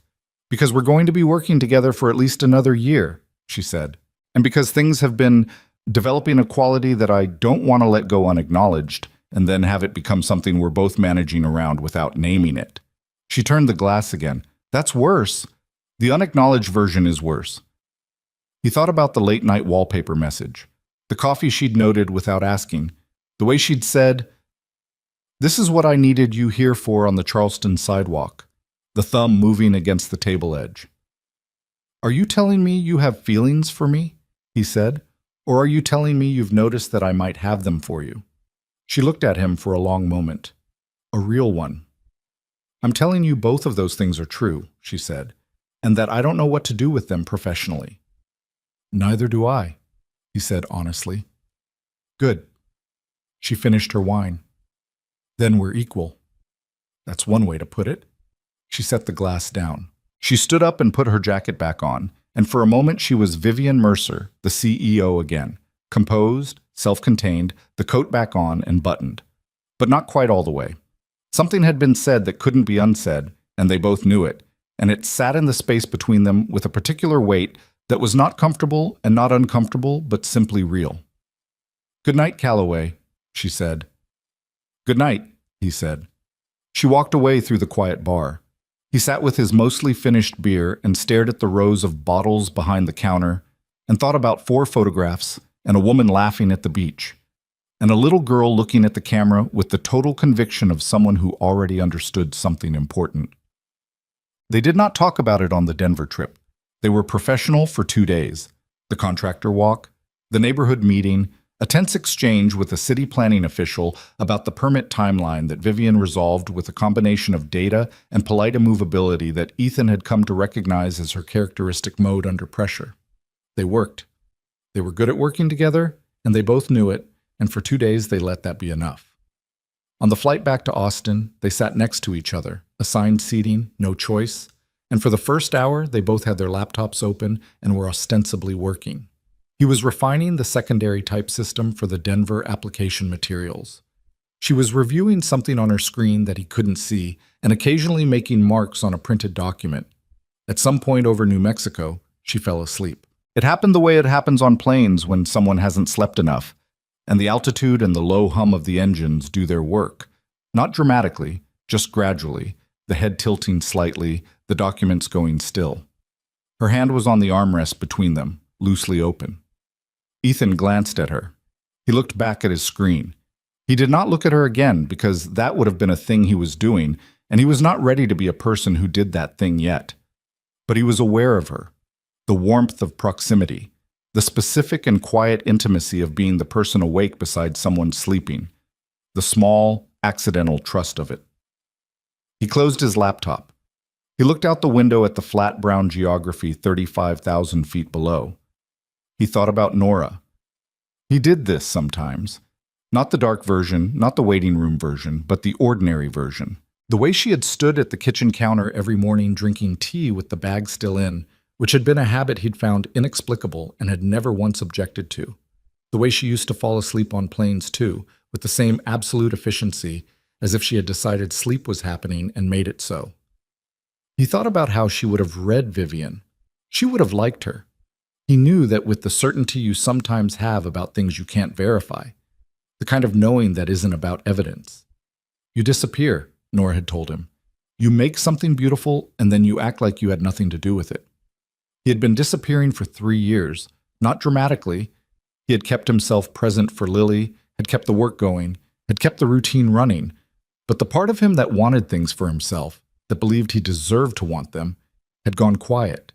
He had let it go quiet because letting it go quiet was easier than the alternative. He was not sure when the alternative had started feeling possible again. He thought it might have been a Thursday night in a restaurant on 6th Street when a chair scraped back and a woman sat down in it like she'd been invited. He was still sitting with that thought when Vivian woke up. Not gradually, the way she'd gone under, but suddenly, the way she did everything. She sat up straight, looked around for a half second to place herself, then looked at him. I slept, she said. It came out slightly surprised. For about 40 minutes. She straightened, pulled her composure back around her with the ease of long practice. Ethan, she said. It was the first time she had used his first name. In the office, it was always Calloway. Not unfriendly, just efficient, the way she used last names with people she respected, which he had noticed early on. He looked at her. I want to try, she said. I don't know how, and I have no good model for this, and my track record in personal things is not encouraging. She said it plainly, not self-deprecating, just true. But I want to try. He looked at her for a long moment. The plane hummed. Below them, the Texas landscape appeared at the edge of the window, the low, flat, sun-worn ground that meant they were almost home. My daughter thinks she's a big people, he said. Vivian blinked. What? She told me she's a big people. When I said a date was for grown-ups only. He paused. She's 4. She has opinions about macaroni, and she calls her stuffed elephant Pelly, and she will ask you direct questions about things you thought you had carefully not mentioned. He looked at Vivian steadily. I'm telling you because she's not something I navigate around. She's the center of the thing. Vivian met his eyes. I know that. I don't mean it as a warning. I know, she said again. I know what you mean. A pause. I'm not good at this. I want to be clear about that. I don't have a roadmap, and I'll probably be bad at the soft parts, and work will still be work, and I will not apologize for what the company needs from me.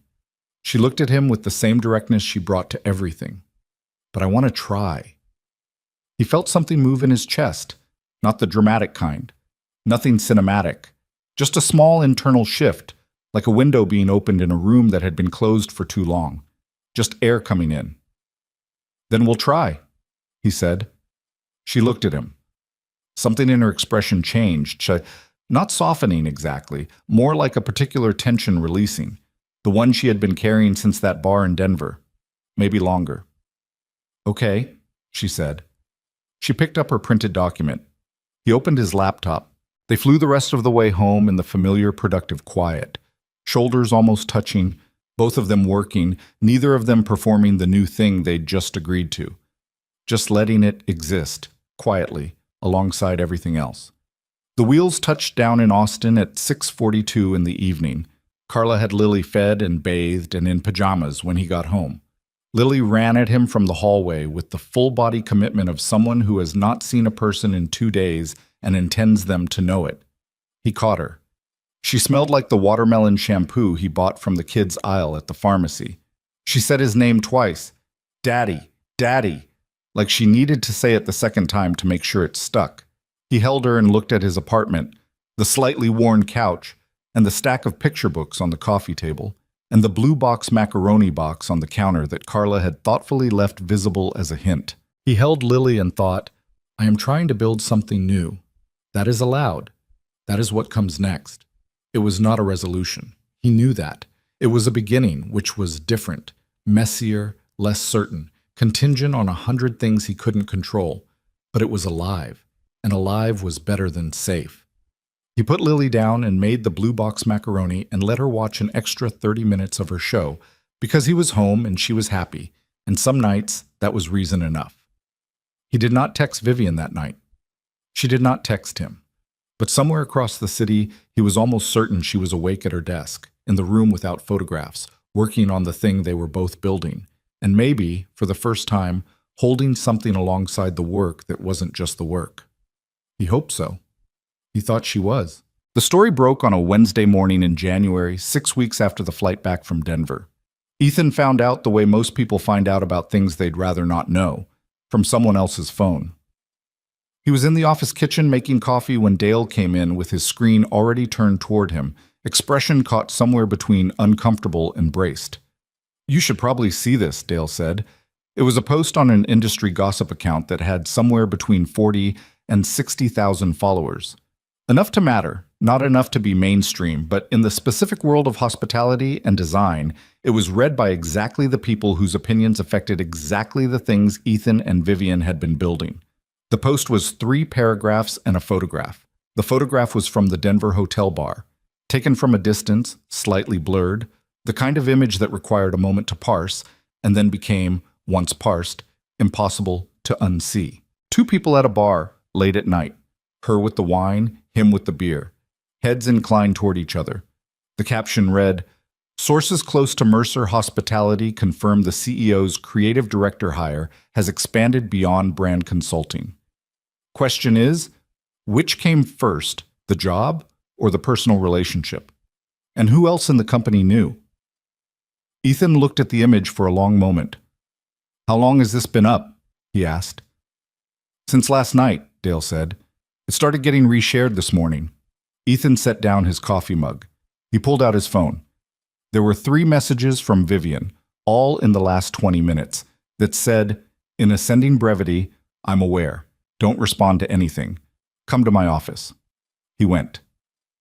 She was standing when he arrived, not behind her desk, but in front of the window, phone in hand, looking at the city the way you look at something when you're too angry to sit down. Her assistant, a new one, Renee had taken a different position within the company 3 months prior, was hovering near the door with the expression of someone waiting for a grenade to land. "Leave us," Vivian said. The assistant vanished. She turned around. Her face was controlled, but barely. There was something in the set of her jaw that Ethan had not seen before, a tightness that went beyond the professional. "You saw it," she said. "Dale showed me." "Have you responded to anything?" "No, I don't have your followers. I don't think anyone's coming to me." She turned back to the window briefly, then turned again, like she needed the movement. "The photograph is from Denver. Someone in that bar took it and held it for a month and a half and then sold it or shared it or... It doesn't matter how. It's out." "Who are the sources?" he asked. "I don't know yet. Could be anyone. Could be someone who recognized us and extrapolated. Could be something internal." She paused on that word in a way that told him it hurt. "My legal team is on it. The PR firm is on standby." She looked at him directly. "The problem is not the photograph. 2 people sitting at a bar is not a scandal. The problem is the framing, that I hired you because of a personal relationship and dressed it up as a professional one. That's not what happened." "I know that." Her voice was sharp. "I'm telling you what they're implying. I'm telling you that there are people in this industry who have been waiting for a reason to reframe my success as something other than competence, and this hands them a narrative that is just credible enough to do damage."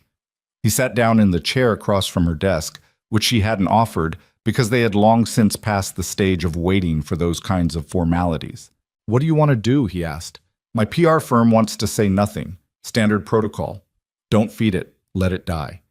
She was quiet for a beat. "My instinct is that saying nothing in this case reads as guilty, the kind of nothing that confirms the story by not denying it. So you want to respond." "I want to tell the truth," she said, "which is that I identified your work before I met you in person, that the project brief existed before I ever walked into that restaurant, that every professional decision was made on merit and can be demonstrated as such." She paused. "And that, yes, something personal developed after you were hired, and that is our business, not theirs, but Not something I'm willing to pretend didn't happen. Ethan looked at her. You want to confirm the relationship. I want to stop letting other people write the story of it. She looked at him with the same directness she'd had in a hotel bar in Denver when she'd said, I want to try. This company is mine. I built it from a building nobody wanted. I'm not going to let some anonymous photograph reframe 12 years of work into a story about a woman who hired her boyfriend. She paused. But I'm also not going to lie about who you are to me. I don't do that. He held her gaze. He thought about what telling the truth publicly would cost, not just professionally, but personally. The scrutiny, the way the story would be held and turned over by people who didn't know them, who would fit it into whatever shape made the most satisfying narrative. It'll be a bigger story if we confirm it, he said. Bigger for a week, if we handle it right. She picked up a printed document from her desk. The PR firm drafted 3 options. I've already thrown out 2. She set it down again. The one I kept is a statement from both of us. Separate statements, not a joint one. Mine addresses the professional record and the timeline. Yours addresses the work and the terms of engagement. She looked at him. And we do one interview. Together. A journalist I trust who will let the story be told without turning it into something tabloid. He was quiet. That's a significant step, he said. I know. Once we do that, there's no version of events where this is a private thing anymore. There's no version of events where it's private anymore anyway, she said, and she was right. The choice isn't between private and public. The choice is between letting someone else tell our story or telling it ourselves. He thought about Lily. His first thought was always Lily, and he didn't apologize for that. My daughter, he said. She doesn't need to be mentioned. Children are off limits. I would not allow that. If someone finds out, I have a legal team who will make certain her name does not appear in any coverage. There are things I can't control in this situation, and there are things I can. She looked at him. Her name is something I can control. He believed her. That was the thing. Even in this, even in the middle of a situation that was partly her making, he believed her. She was not reckless with things that mattered. He rubbed the back of his neck. Let me read the statement. She slid the document across the desk. He read it. It was precise and unapologetic and true, a factual timeline of the professional engagement that made the sequence of events clear without being defensive about them. His own statement, which her team had drafted as a template he could revise, was clean and direct about the work and his terms of hire. He crossed out 4 lines, changed 2 others, and handed it back. She read his edits. She nodded once. The interview, he said. Who's the journalist? Her name is Marina Okonkwo. She covers business and culture for a national outlet. She's written about me twice, fairly, critically, both times. She's not looking for a takedown, and she's not looking for a puff piece. Vivian paused. She'll ask hard questions. I'd rather answer hard questions from someone honest than soft ones from someone who isn't. Ethan thought about this. He had never been the kind of person who sought the spotlight, had built a career specifically in the background of other people's brands. The idea of sitting in front of a journalist and being the story, rather than the person who shapes stories, made something in him tighten. I'm not good at talking about myself, he said. I know. That's why I'm not asking you to be charming. I'm asking you to be accurate. She looked at him. Tell the truth about the work. Tell the truth about the timeline. If she asks about us, don't perform and don't deflect. Just say what's true. He looked at the document in his hands. Okay, he said. Yeet. The interview was on a Friday, in a conference room that wasn't the main one, so smaller, less formal, chosen deliberately. Marina Okonkwo arrived with a recorder and no photographer, which Ethan noted and was grateful for. She was in her late 30s, precise in her questions, with the particular quality of a good interviewer. She made silence work, left space instead of filling it, which meant you had to be careful not to fill it yourself with things you hadn't meant to say. She asked Vivian about the timeline. Vivian laid it out without embellishment. The portfolio review, the restaurant, the Monday call. She was factual and completely steady, and if she felt anything about the exposure of it, she did not show it in a way that Marina could use. She asked Ethan about the work. He talked about the Hawthorne Collective. He talked about what he'd found in Charleston and what the Compass Rose had meant for the direction of the identity. He talked about the 11-year-old hunting lodge in Portland and why a brand could not be honest if it didn't understand the ground it stood on. He was not charming about any of it because he was not performing. He was just accurate, and accuracy turned out to be enough. Then Marina looked at them both and asked the question they'd both known was coming. When did the professional relationship become personal? Vivian said, late November, long after the work was established and the value of it was already demonstrable. Marina looked at Ethan. She's right about the timeline, he said.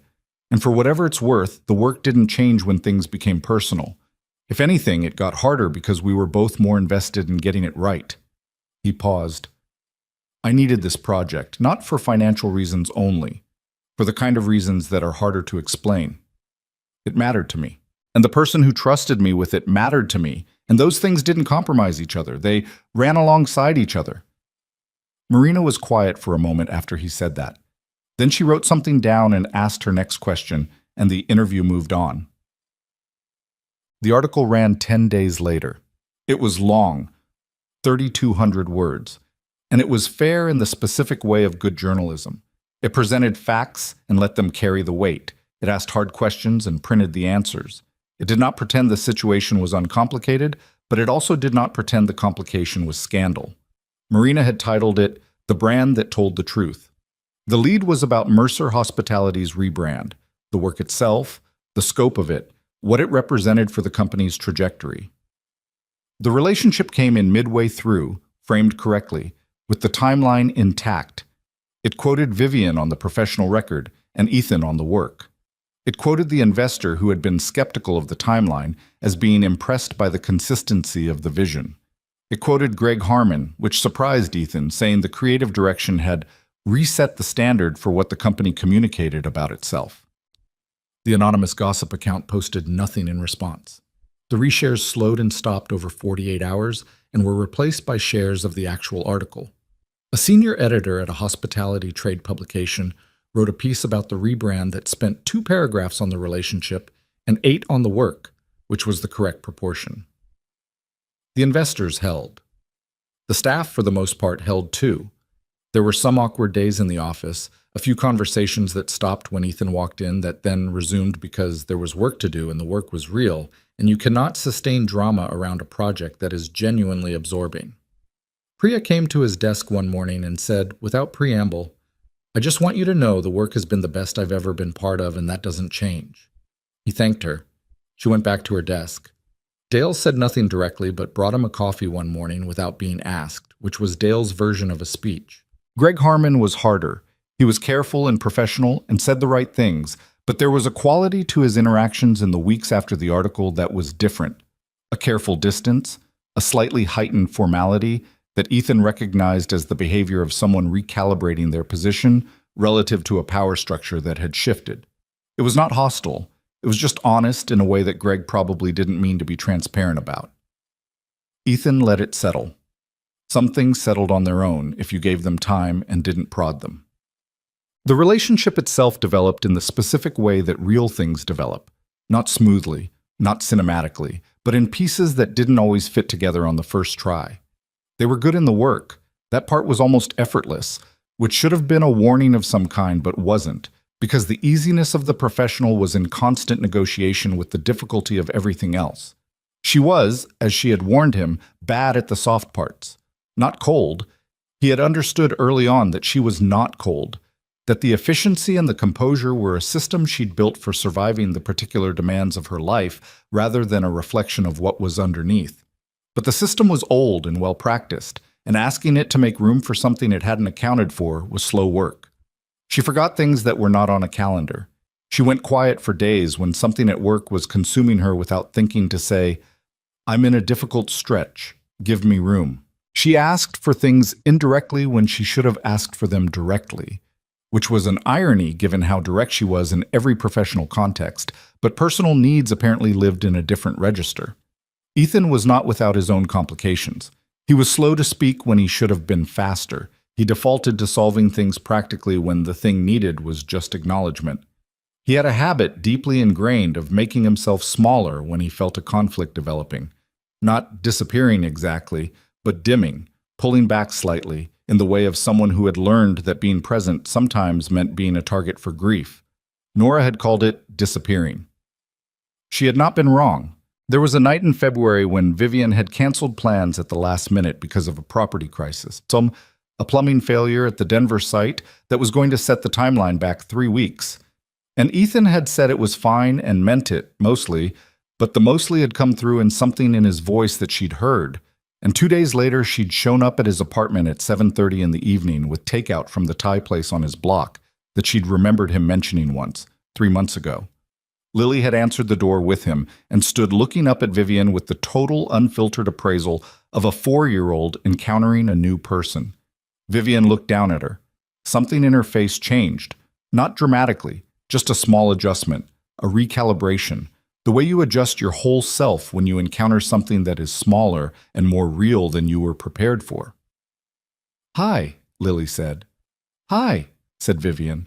"Why do you have food?" "Because your dad told me about this restaurant, and I wanted to try it." Lily considered this. "Did you try it?" "I haven't yet. I brought it here." "Oh," another long look. "My name is Lily." "I know. I'm Vivian." Lily turned and walked back into the apartment in the decisive way of someone who has gathered the necessary information and moved on.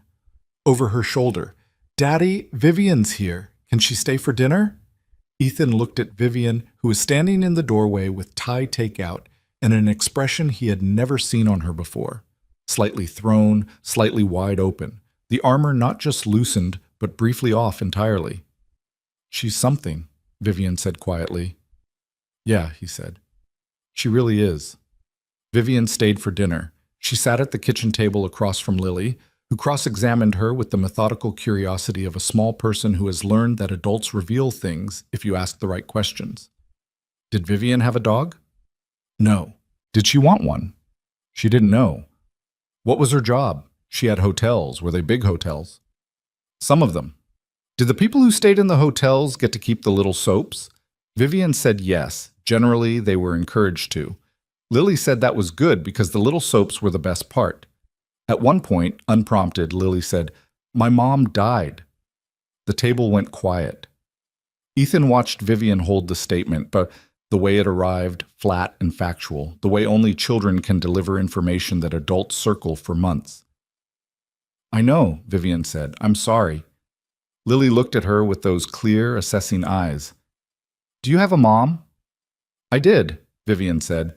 "She died too, when I was not that much older than you." Lily processed this. She looked at her macaroni, the blue box kind which Ethan had made because it was a Tuesday and some things were constants. Then she looked back at Vivian. "That's really sad," Lily said, with such direct and unperformative compassion that Ethan had to look away briefly. "Yeah," Vivian said. Her voice was even, but something in it had shifted. It was. Lily reached over and patted Vivian's hand twice. I thought a gesture so like something an adult would do that it landed in the room like a small revelation, and then went back to her macaroni. Vivian looked at Ethan across the table. He met her eyes. He did not say anything. He didn't need to. After dinner, after Lily had been put to bed and the takeout containers cleared and the apartment had settled into its nighttime quiet, they sat on the couch and Vivian was more still than he had ever seen her. Not the controlled stillness of the office. Something else. Something that had been moved and hadn't entirely found its way back. "She's extraordinary," Vivian said. "She patted your hand." "I know." Pause. "I was not prepared for that." "Nobody ever is," he said. "She does it to people she decides have earned it." Vivian was quiet for a moment. "What does she think about—" She gestured, meaning them. "This. She thinks you're interesting. Coming from a 4-year-old, that's significant endorsement." Vivian looked at the dark middle distance of his living room. "I want to be careful with her," she said. "I want to be good at this part. I don't have a reference point for it, and I know I'm going to get it wrong." She looked at him. "But I want to try to get it right." "That's all anyone does," he said. She looked at him for a long moment. Then she leaned into him. Not dramatically, just slightly, enough that her shoulder was against his, and she stayed there without saying anything else. He thought about all the things that had been required to get to this specific moment. The 2-hour wait, the card on the counter, the Charleston walk, the Denver bar, the flight home over flat brown ground, the photograph in a gossip post and the article that replaced it with something true, the takeout container and the cross-examination of a 4-year-old. None of it had been clean, none of it had arrived in the right shape the first time. But it was real, all of it, every hard and imperfect and complicated piece of it. And real was what he had stopped believing he deserved, somewhere in the long, flat stretch after losing Nora. He had been wrong about that. He put his arm around her carefully, because some things needed to be done carefully. She didn't stiffen. She didn't manage it. She just allowed it, which was its own kind of statement from a person who did not allow things easily. Outside, Austin went on being itself. The traffic and the warm night and the particular quality of the city's light, that low amber that turned everything slightly golden after dark. Inside, the apartment held its breath around something small and essential, just like it always did, just like it always had. Except that now there were 2 people in the room, and the quiet was different for it. The Charleston property opened on a Thursday in late March, and the weather cooperated in the specific way that coastal spring sometimes does, warm without being heavy, the air carrying just enough salt to remind you where you were without overwhelming the senses. The kind of day that felt like it had been requested in advance by someone who knew what they needed.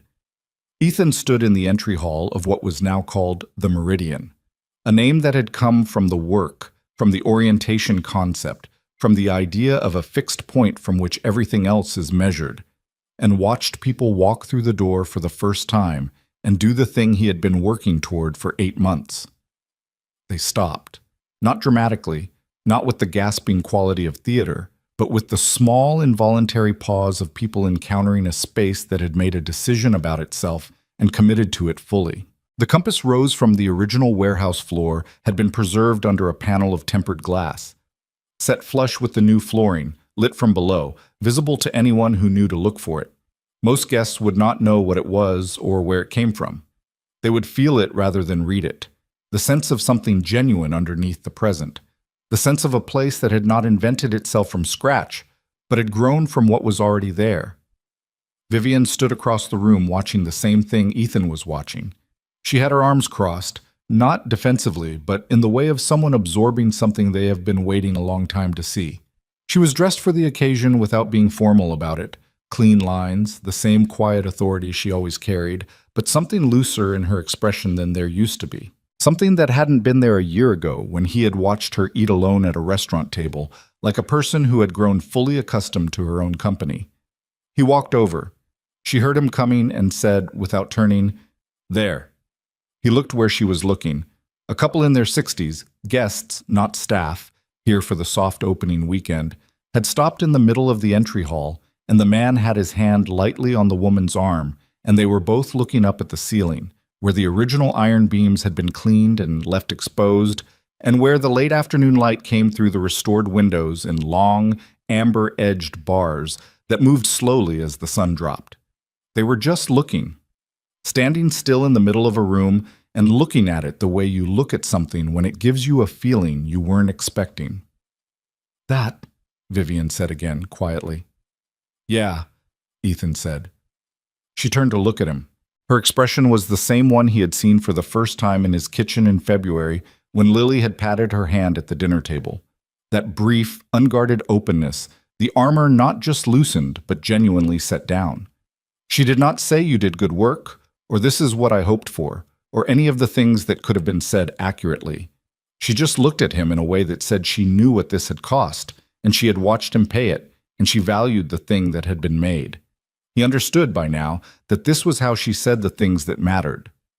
"Your grandmother would have liked it," he said.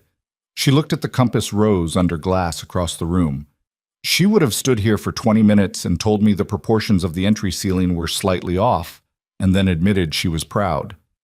A beat. "In that order." He laughed. It surprised her slightly. She always looked slightly surprised when he laughed at the right moment, as if she were still adjusting to being read correctly. He liked that. He liked being the person who could do that. The evening moved forward. There was a reception, investors and press, and a handful of carefully selected guests who had been chosen to be the first experience of the space. Vivian worked the room with the efficiency of long practice and the added quality of someone who had something real to talk about tonight, rather than just projections and plans. She could speak with authority about every detail of this building, not because she had memorized a fact sheet, but because she had been inside the decisions, had walked the space in every stage of its becoming, had argued about wallpaper and compass roses and ceiling heights, and the weight of history that a building carries whether you acknowledge it or not. Ethan moved through the evening differently. He was not a room worker, had never been, and the months with Mercer Hospitality had not changed that fundamental thing about him. He talked to the people who sought him out and listened carefully and deflected the more performative conversations with the gentle skill of someone who has learned how to be present without being consumed. He talked for 20 minutes with an architectural journalist who had questions about the material decisions, and the conversation was genuine and ran long and ended with the journalist saying she wanted to write about the project in depth, and could they arrange a follow-up? And he said yes and meant it. Marina Okonkwo was there. Vivian had invited her, which was the kind of deliberate decision Vivian made that looked casual from outside and was anything but. Marina found Ethan near the end of the evening and looked around the room and said, "You made something." "We made something," he said. She looked at him the way she had in the interview room, with that specific journalist quality of seeing a degree more than the surface. "You look different than you did in November," she said. "Different how?" She thought about it. "Like you stopped carrying something?" He considered this. It was accurate enough. "Still carrying plenty," he said. "Sure," she said, "but not the same things." He thought about that for a moment, what he had set down and what he had picked up, and how those were different weights, different shapes, different demands on the hands that held them.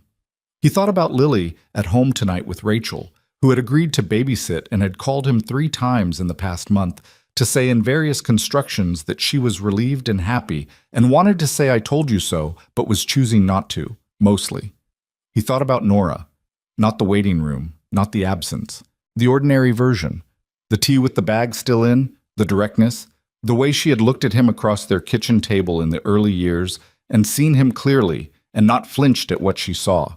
He thought about how she would have looked at this room tonight with the amber light moving on the ceiling, and how she would have found the compass rose immediately and known what it meant. He missed her. That had not changed. It was possible, he had learned, to miss someone completely and also to be fully present in a life that was continuing. Those two things did not cancel each other out. They lived alongside each other, the way things do when they are both true. He had spent a long time believing otherwise.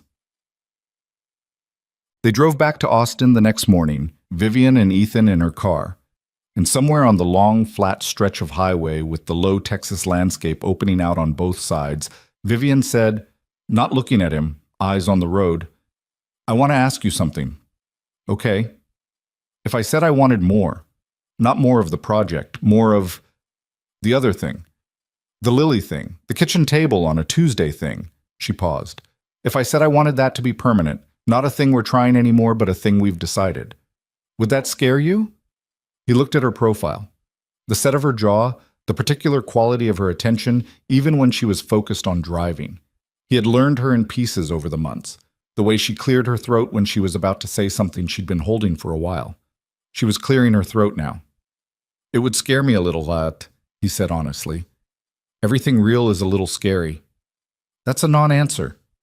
"It's the accurate answer." He looked out the windshield. The highway was long and straight, and the sun was behind them, which meant the road ahead was clear and well lit. "What are you actually asking, Vivian?" She was quiet for a moment. Her hand shifted on the wheel. "I bought a house," she said. He turned to look at her.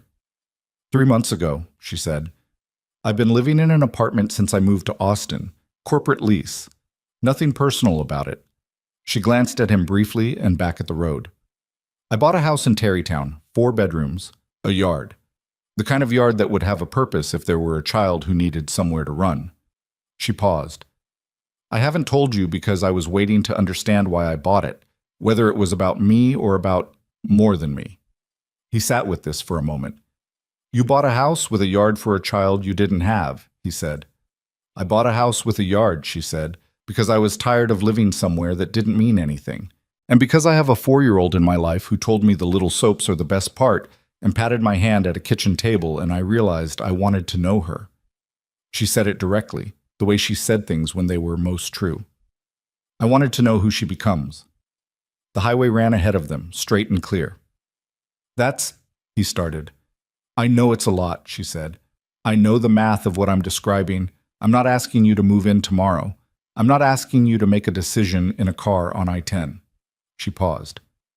I'm asking whether it's a direction you want to move in. That's all. He looked at her. This woman who had driven 40 minutes on a Thursday night to tell the truth to a stranger in a restaurant, who had looked at his portfolio 3 times before she walked through the door, who had kept no photographs in her office because she had decided what the office was for, and who had allowed herself slowly and with great difficulty and occasional backsliding to decide what the rest of it could be for, who had sat at his kitchen table and received a 4-year-old's frank declaration about dead mothers without flinching, and who had been patted on the hand and let it land. Yes, he said, it's a direction I want to move in. She nodded once. She did not cry, because she was not someone who cried in cars on highways, probably, or at least not in front of people. But her hands on the wheel shifted again, and something in her shoulders released, and she drove the rest of the way home in the particular quality of silence that follows a thing you have been waiting a long time to say and have finally said. The house in Terrytown was on a street lined with live oaks that were old enough to have settled into the sidewalk, their roots lifting the concrete in slow, patient rebellion. The house itself was a 1940-something craftsman with a wide front porch and a backyard that was larger than it looked from the street, with a catalpa tree near the fence that was in bloom in early April and dropping white flowers onto the grass in a way that Lily, when she first saw it, described as snow but warm. They moved in on a Saturday in June, which was 4 months after the highway conversation and 3 weeks after Ethan had sat down with Lily and explained, as simply as he could, with the same respect for her intelligence that he always tried to bring to their conversations, that they were going to live somewhere new, that Vivian was going to be living there too, that it was going to be different from what they had now, but that the things that mattered, the blue box macaroni, Pelly the elephant, the Friday night movie ritual, the fact that he would always be there, none of that was changing.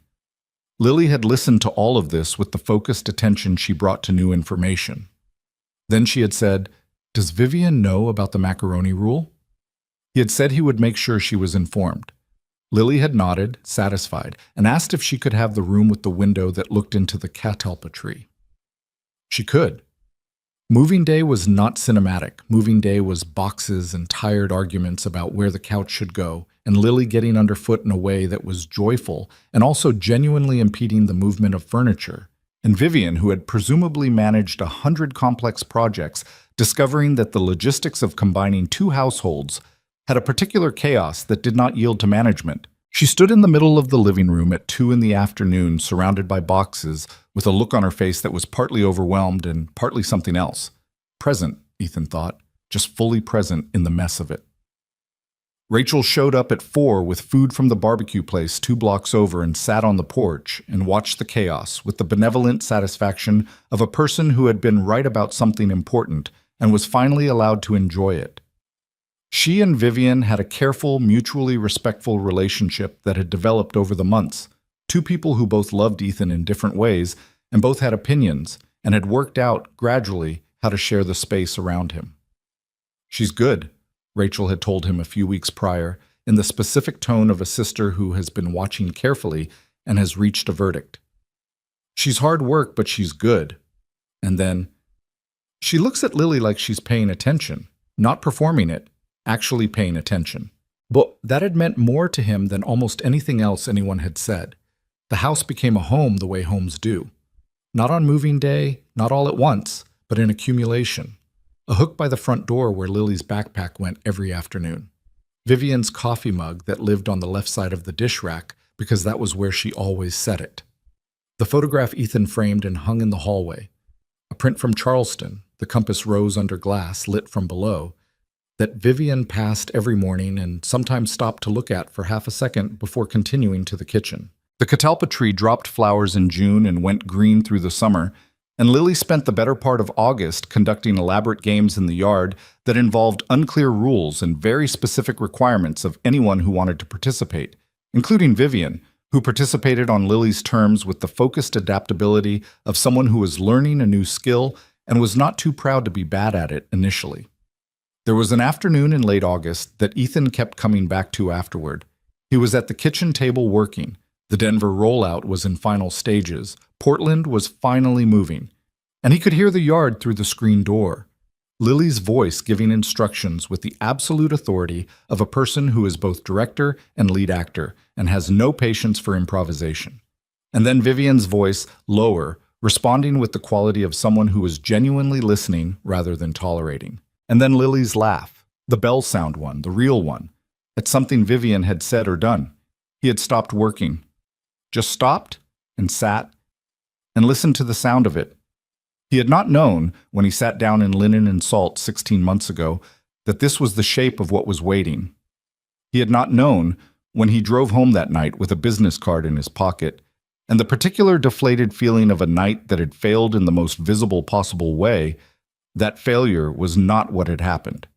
He had not understood yet that the empty chair had been doing something other than mocking him. He understood it now. Not as a tidy lesson, not as the kind of revelation that arrives with clarity and resolution. Life was not structured like that, and he had been around long enough to distrust the moments that felt too neat. But as a truth that had accumulated gradually, in pieces, the way the identity for groundwork had accumulated in his notebook late at night before it was ready to be a real thing, knowing where north is doesn't tell you where to go. It just means you can't pretend you're lost. He had been lost for a long time after Nora. Not dramatically, not in ways that were visible to everyone, but in the specific way of a person who has stopped believing that forward is a real direction, who has made a very good peace with staying exactly where they are because staying is survivable and moving feels like it costs something that cannot be spent. The cost, it turned out, was not what he had thought. Portland opened in October of the following year, 18 months behind the original optimistic schedule and 3 months past the revised realistic one. And nobody who stood in the finished space would have known the difference between the timeline they'd planned and the timeline they'd lived, because the building felt like something that had arrived in its own time, rather than been delivered. The moss-covered roof had been preserved. The Douglas firs stood the way they had always stood, indifferent to the renovation and the delay and the infrastructure disaster and the permit fight and all the human scrambling that had happened at their feet. The building pressed itself into the ground the way it always had, and inside it felt like what it had always felt like. A place in the trees, quiet and specific, not trying to be anything other than where it was. Ethan stood on the access road in the October morning light and looked at the exterior for a long time. Vivian stood beside him with her hands in her pockets and her hair catching the wind that came through the tree line, and she was looking at it the same way she had looked at the Meridian on opening day, with the long patience of someone who has waited for something real and recognizes it when it arrives. "You said it right," she told him. "In the proposal, you said it should feel like you found it." "I had help with the concept," he said. She looked at him. "Your grandmother," he said, "knowing where north is." She was quiet for a moment, then, she would have hated the name. Too abstract for her. A pause. She would have loved the building. They stood there for a while. The trees moved. The light changed. A bird somewhere in the canopy made a sound that was the only sound. There were things, Ethan thought, that you spend years building without knowing that's what you're doing. The craft that accumulates in the hours when nobody is watching. The logo thrown away at midnight, the concept rebuilt from nothing because the first version was convenient rather than true. The eye trained over years to see what is false and what is found. He had been building that without knowing what it was for, without being certain anyone would ever ask for it. And there were other things. The life that assembles itself not from plan but from presence, from showing up to the Tuesday morning and the difficult conversation and the yard game played on a 4-year-old's terms, and the moving day argument about the couch. From choosing the truth over the easier story, again and again, even when the truth cost something. He was 34. He had a daughter who was nearly 6 and had recently become interested in drawing and had decided that her drawings were art projects and that they should be displayed on the refrigerator, and also, now that there was more refrigerator, on the walls of the hallway next to the Compass Rose photograph. He had agreed to both terms. He had a company. His name was on the door now, not a firm but his own entity, a small operation that Mercer Hospitality anchored and that was beginning to attract other clients who had read the Marino Conquo article or seen the Meridian's coverage, or simply found their way to his work the way clients occasionally did, through the grapevine of people who value the same things. He had kept Priya on retainer. Dale had followed of his own accord. They were a very small shop doing the kind of work that required patience and specificity and the willingness to throw things away, which meant they were not for everyone, which suited him. And he had Vivian.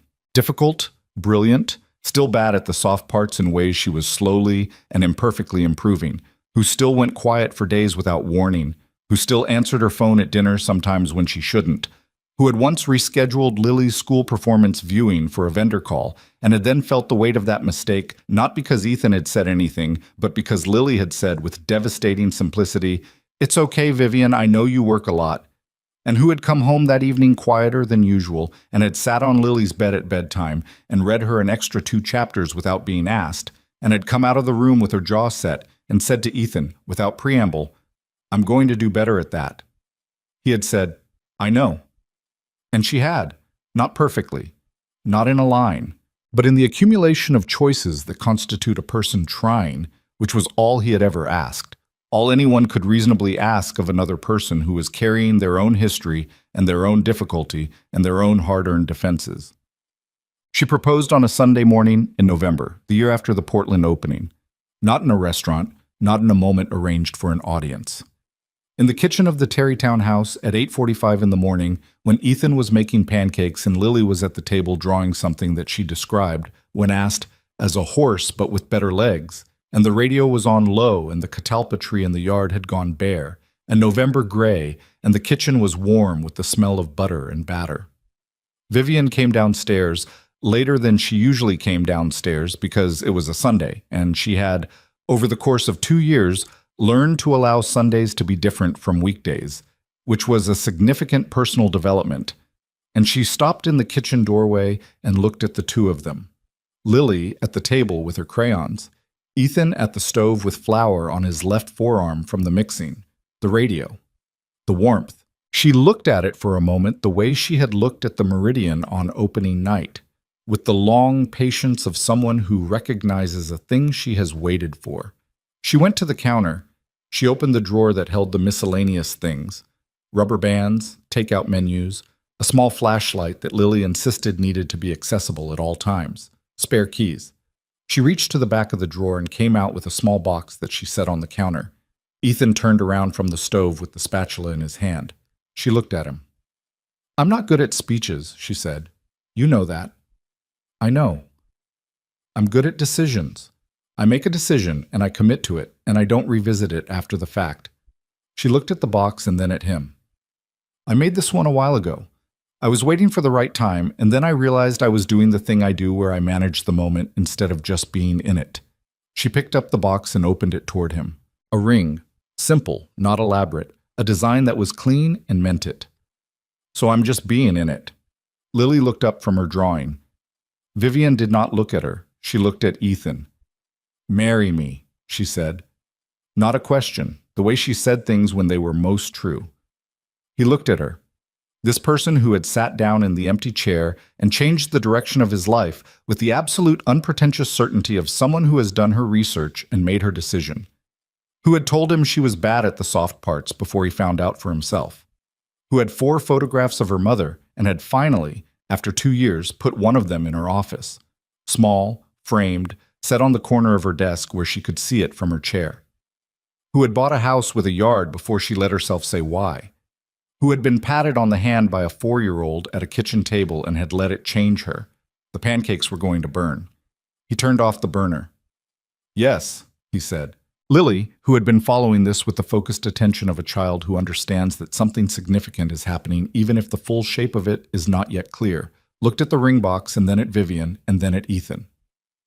"Does this mean Vivian is going to be here all the time?" she asked. "She already is all the time," Ethan said. Lily considered this. "Okay." She looked at her drawing. Can I be a flower person at the wedding? Vivian looked at her. The unguarded expression, the one Ethan had first seen in a hotel bar in Denver when Lily's name came up, the one that had become more frequent and less surprising over 2 years, but never entirely ordinary. You can be whatever you want, Vivian said. Flower person, Lily confirmed. With a basket, not one of those small ones, a real basket. A real basket, Vivian agreed. Lily went back to her horse with better legs. Ethan put the ring on and looked at his hand for a moment. The unfamiliar weight of it, the simple fact of it, and then looked at Vivian, who was still standing at the counter with the open box, watching him the way she had watched the people in the Meridian who had stopped in the entry hall and looked up at the ceiling and felt something they hadn't expected. The pancakes are ruined, he said. I'll make more, she said. You don't know how to make pancakes. I'll learn. She put the empty box back in the miscellaneous drawer next to the flashlight and the rubber bands and the spare keys. I learned things.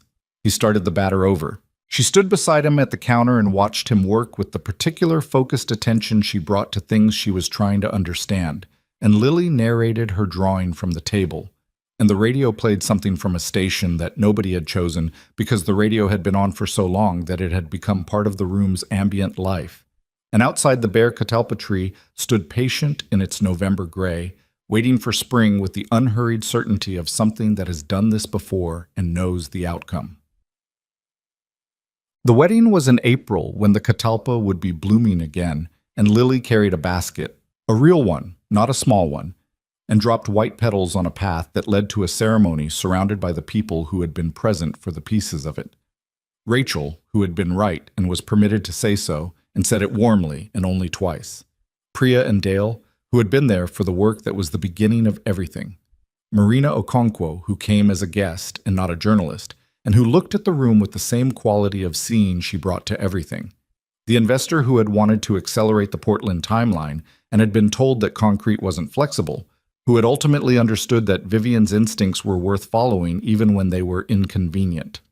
Greg Harmon came. He and Ethan had reached the kind of détente that happens when two people work together long enough in close quarters to understand each other's limitations and decide the working relationship is worth maintaining anyway. Greg had loosened over 2 years some of the corporate language, still said aligned occasionally, but less reflexively, and once, at a production meeting, had said something genuinely funny that surprised the whole room, including himself. People grow, Ethan had found. Not dramatically, not in the ways the stories suggest, but in the small accumulated decisions of daily proximity to people who require them to be honest and present and occasionally better than they had planned. Lily dropped her petals with the seriousness of someone who has been given an important task and intends to execute it correctly. She was 6.5 now and had strong opinions about chapter books and had decided she wanted to learn to draw horses professionally, which she described as being an artist, with the flat certainty of someone who has made a career decision and does not expect it to be questioned. When the officiant asked Vivian if she took Ethan, the full name, the formal moment, she said I do with the same quality she said everything that was most true, directly, without ceremony, like a decision already made. When she asked Ethan, he said it back the same way. And that was the whole of it, and the whole of it was enough. Afterward, when the photographs were done and the dinner was running and the backyard of the Terrytown house was full of the sounds of people who had gathered around something real, Ethan stood at the edge of the yard near the catalpa tree and held a glass of something and looked at the life he was inside. Lily was across the yard with Rachel's youngest, running a game that appeared to involve the flower basket and a system of rules that changed when she was losing. Vivian was 20 feet away talking to the investor with the focused precision of someone who is at their own wedding, and also, quietly, still the CEO of a growing company, which was exactly who she was and not a contradiction. She glanced at him across the yard. A brief look, not lingering. Just a check.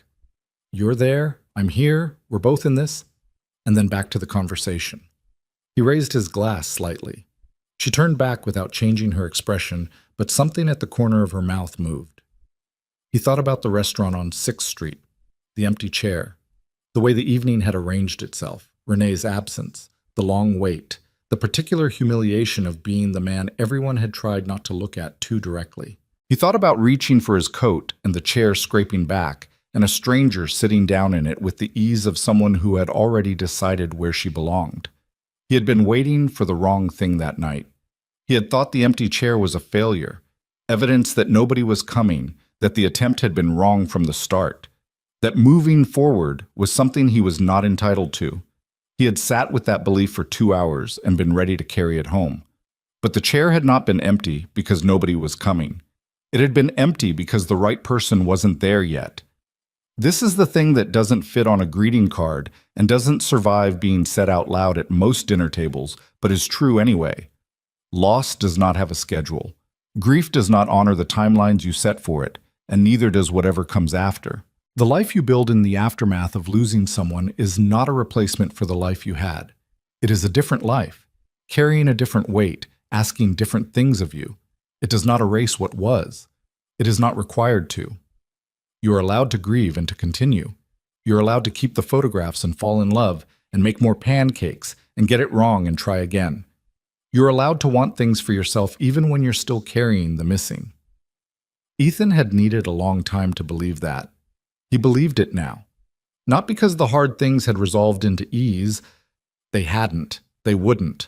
Vivian would cancel plans and go quiet without warning, and they would have the same argument about the phone at dinner at least twice more in their lives.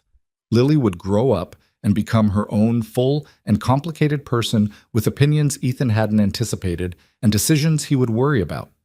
The work would have good years and difficult ones. Portland would need a roof replacement within the decade. The world would do what the world does, which is continue being itself regardless of your plans for it.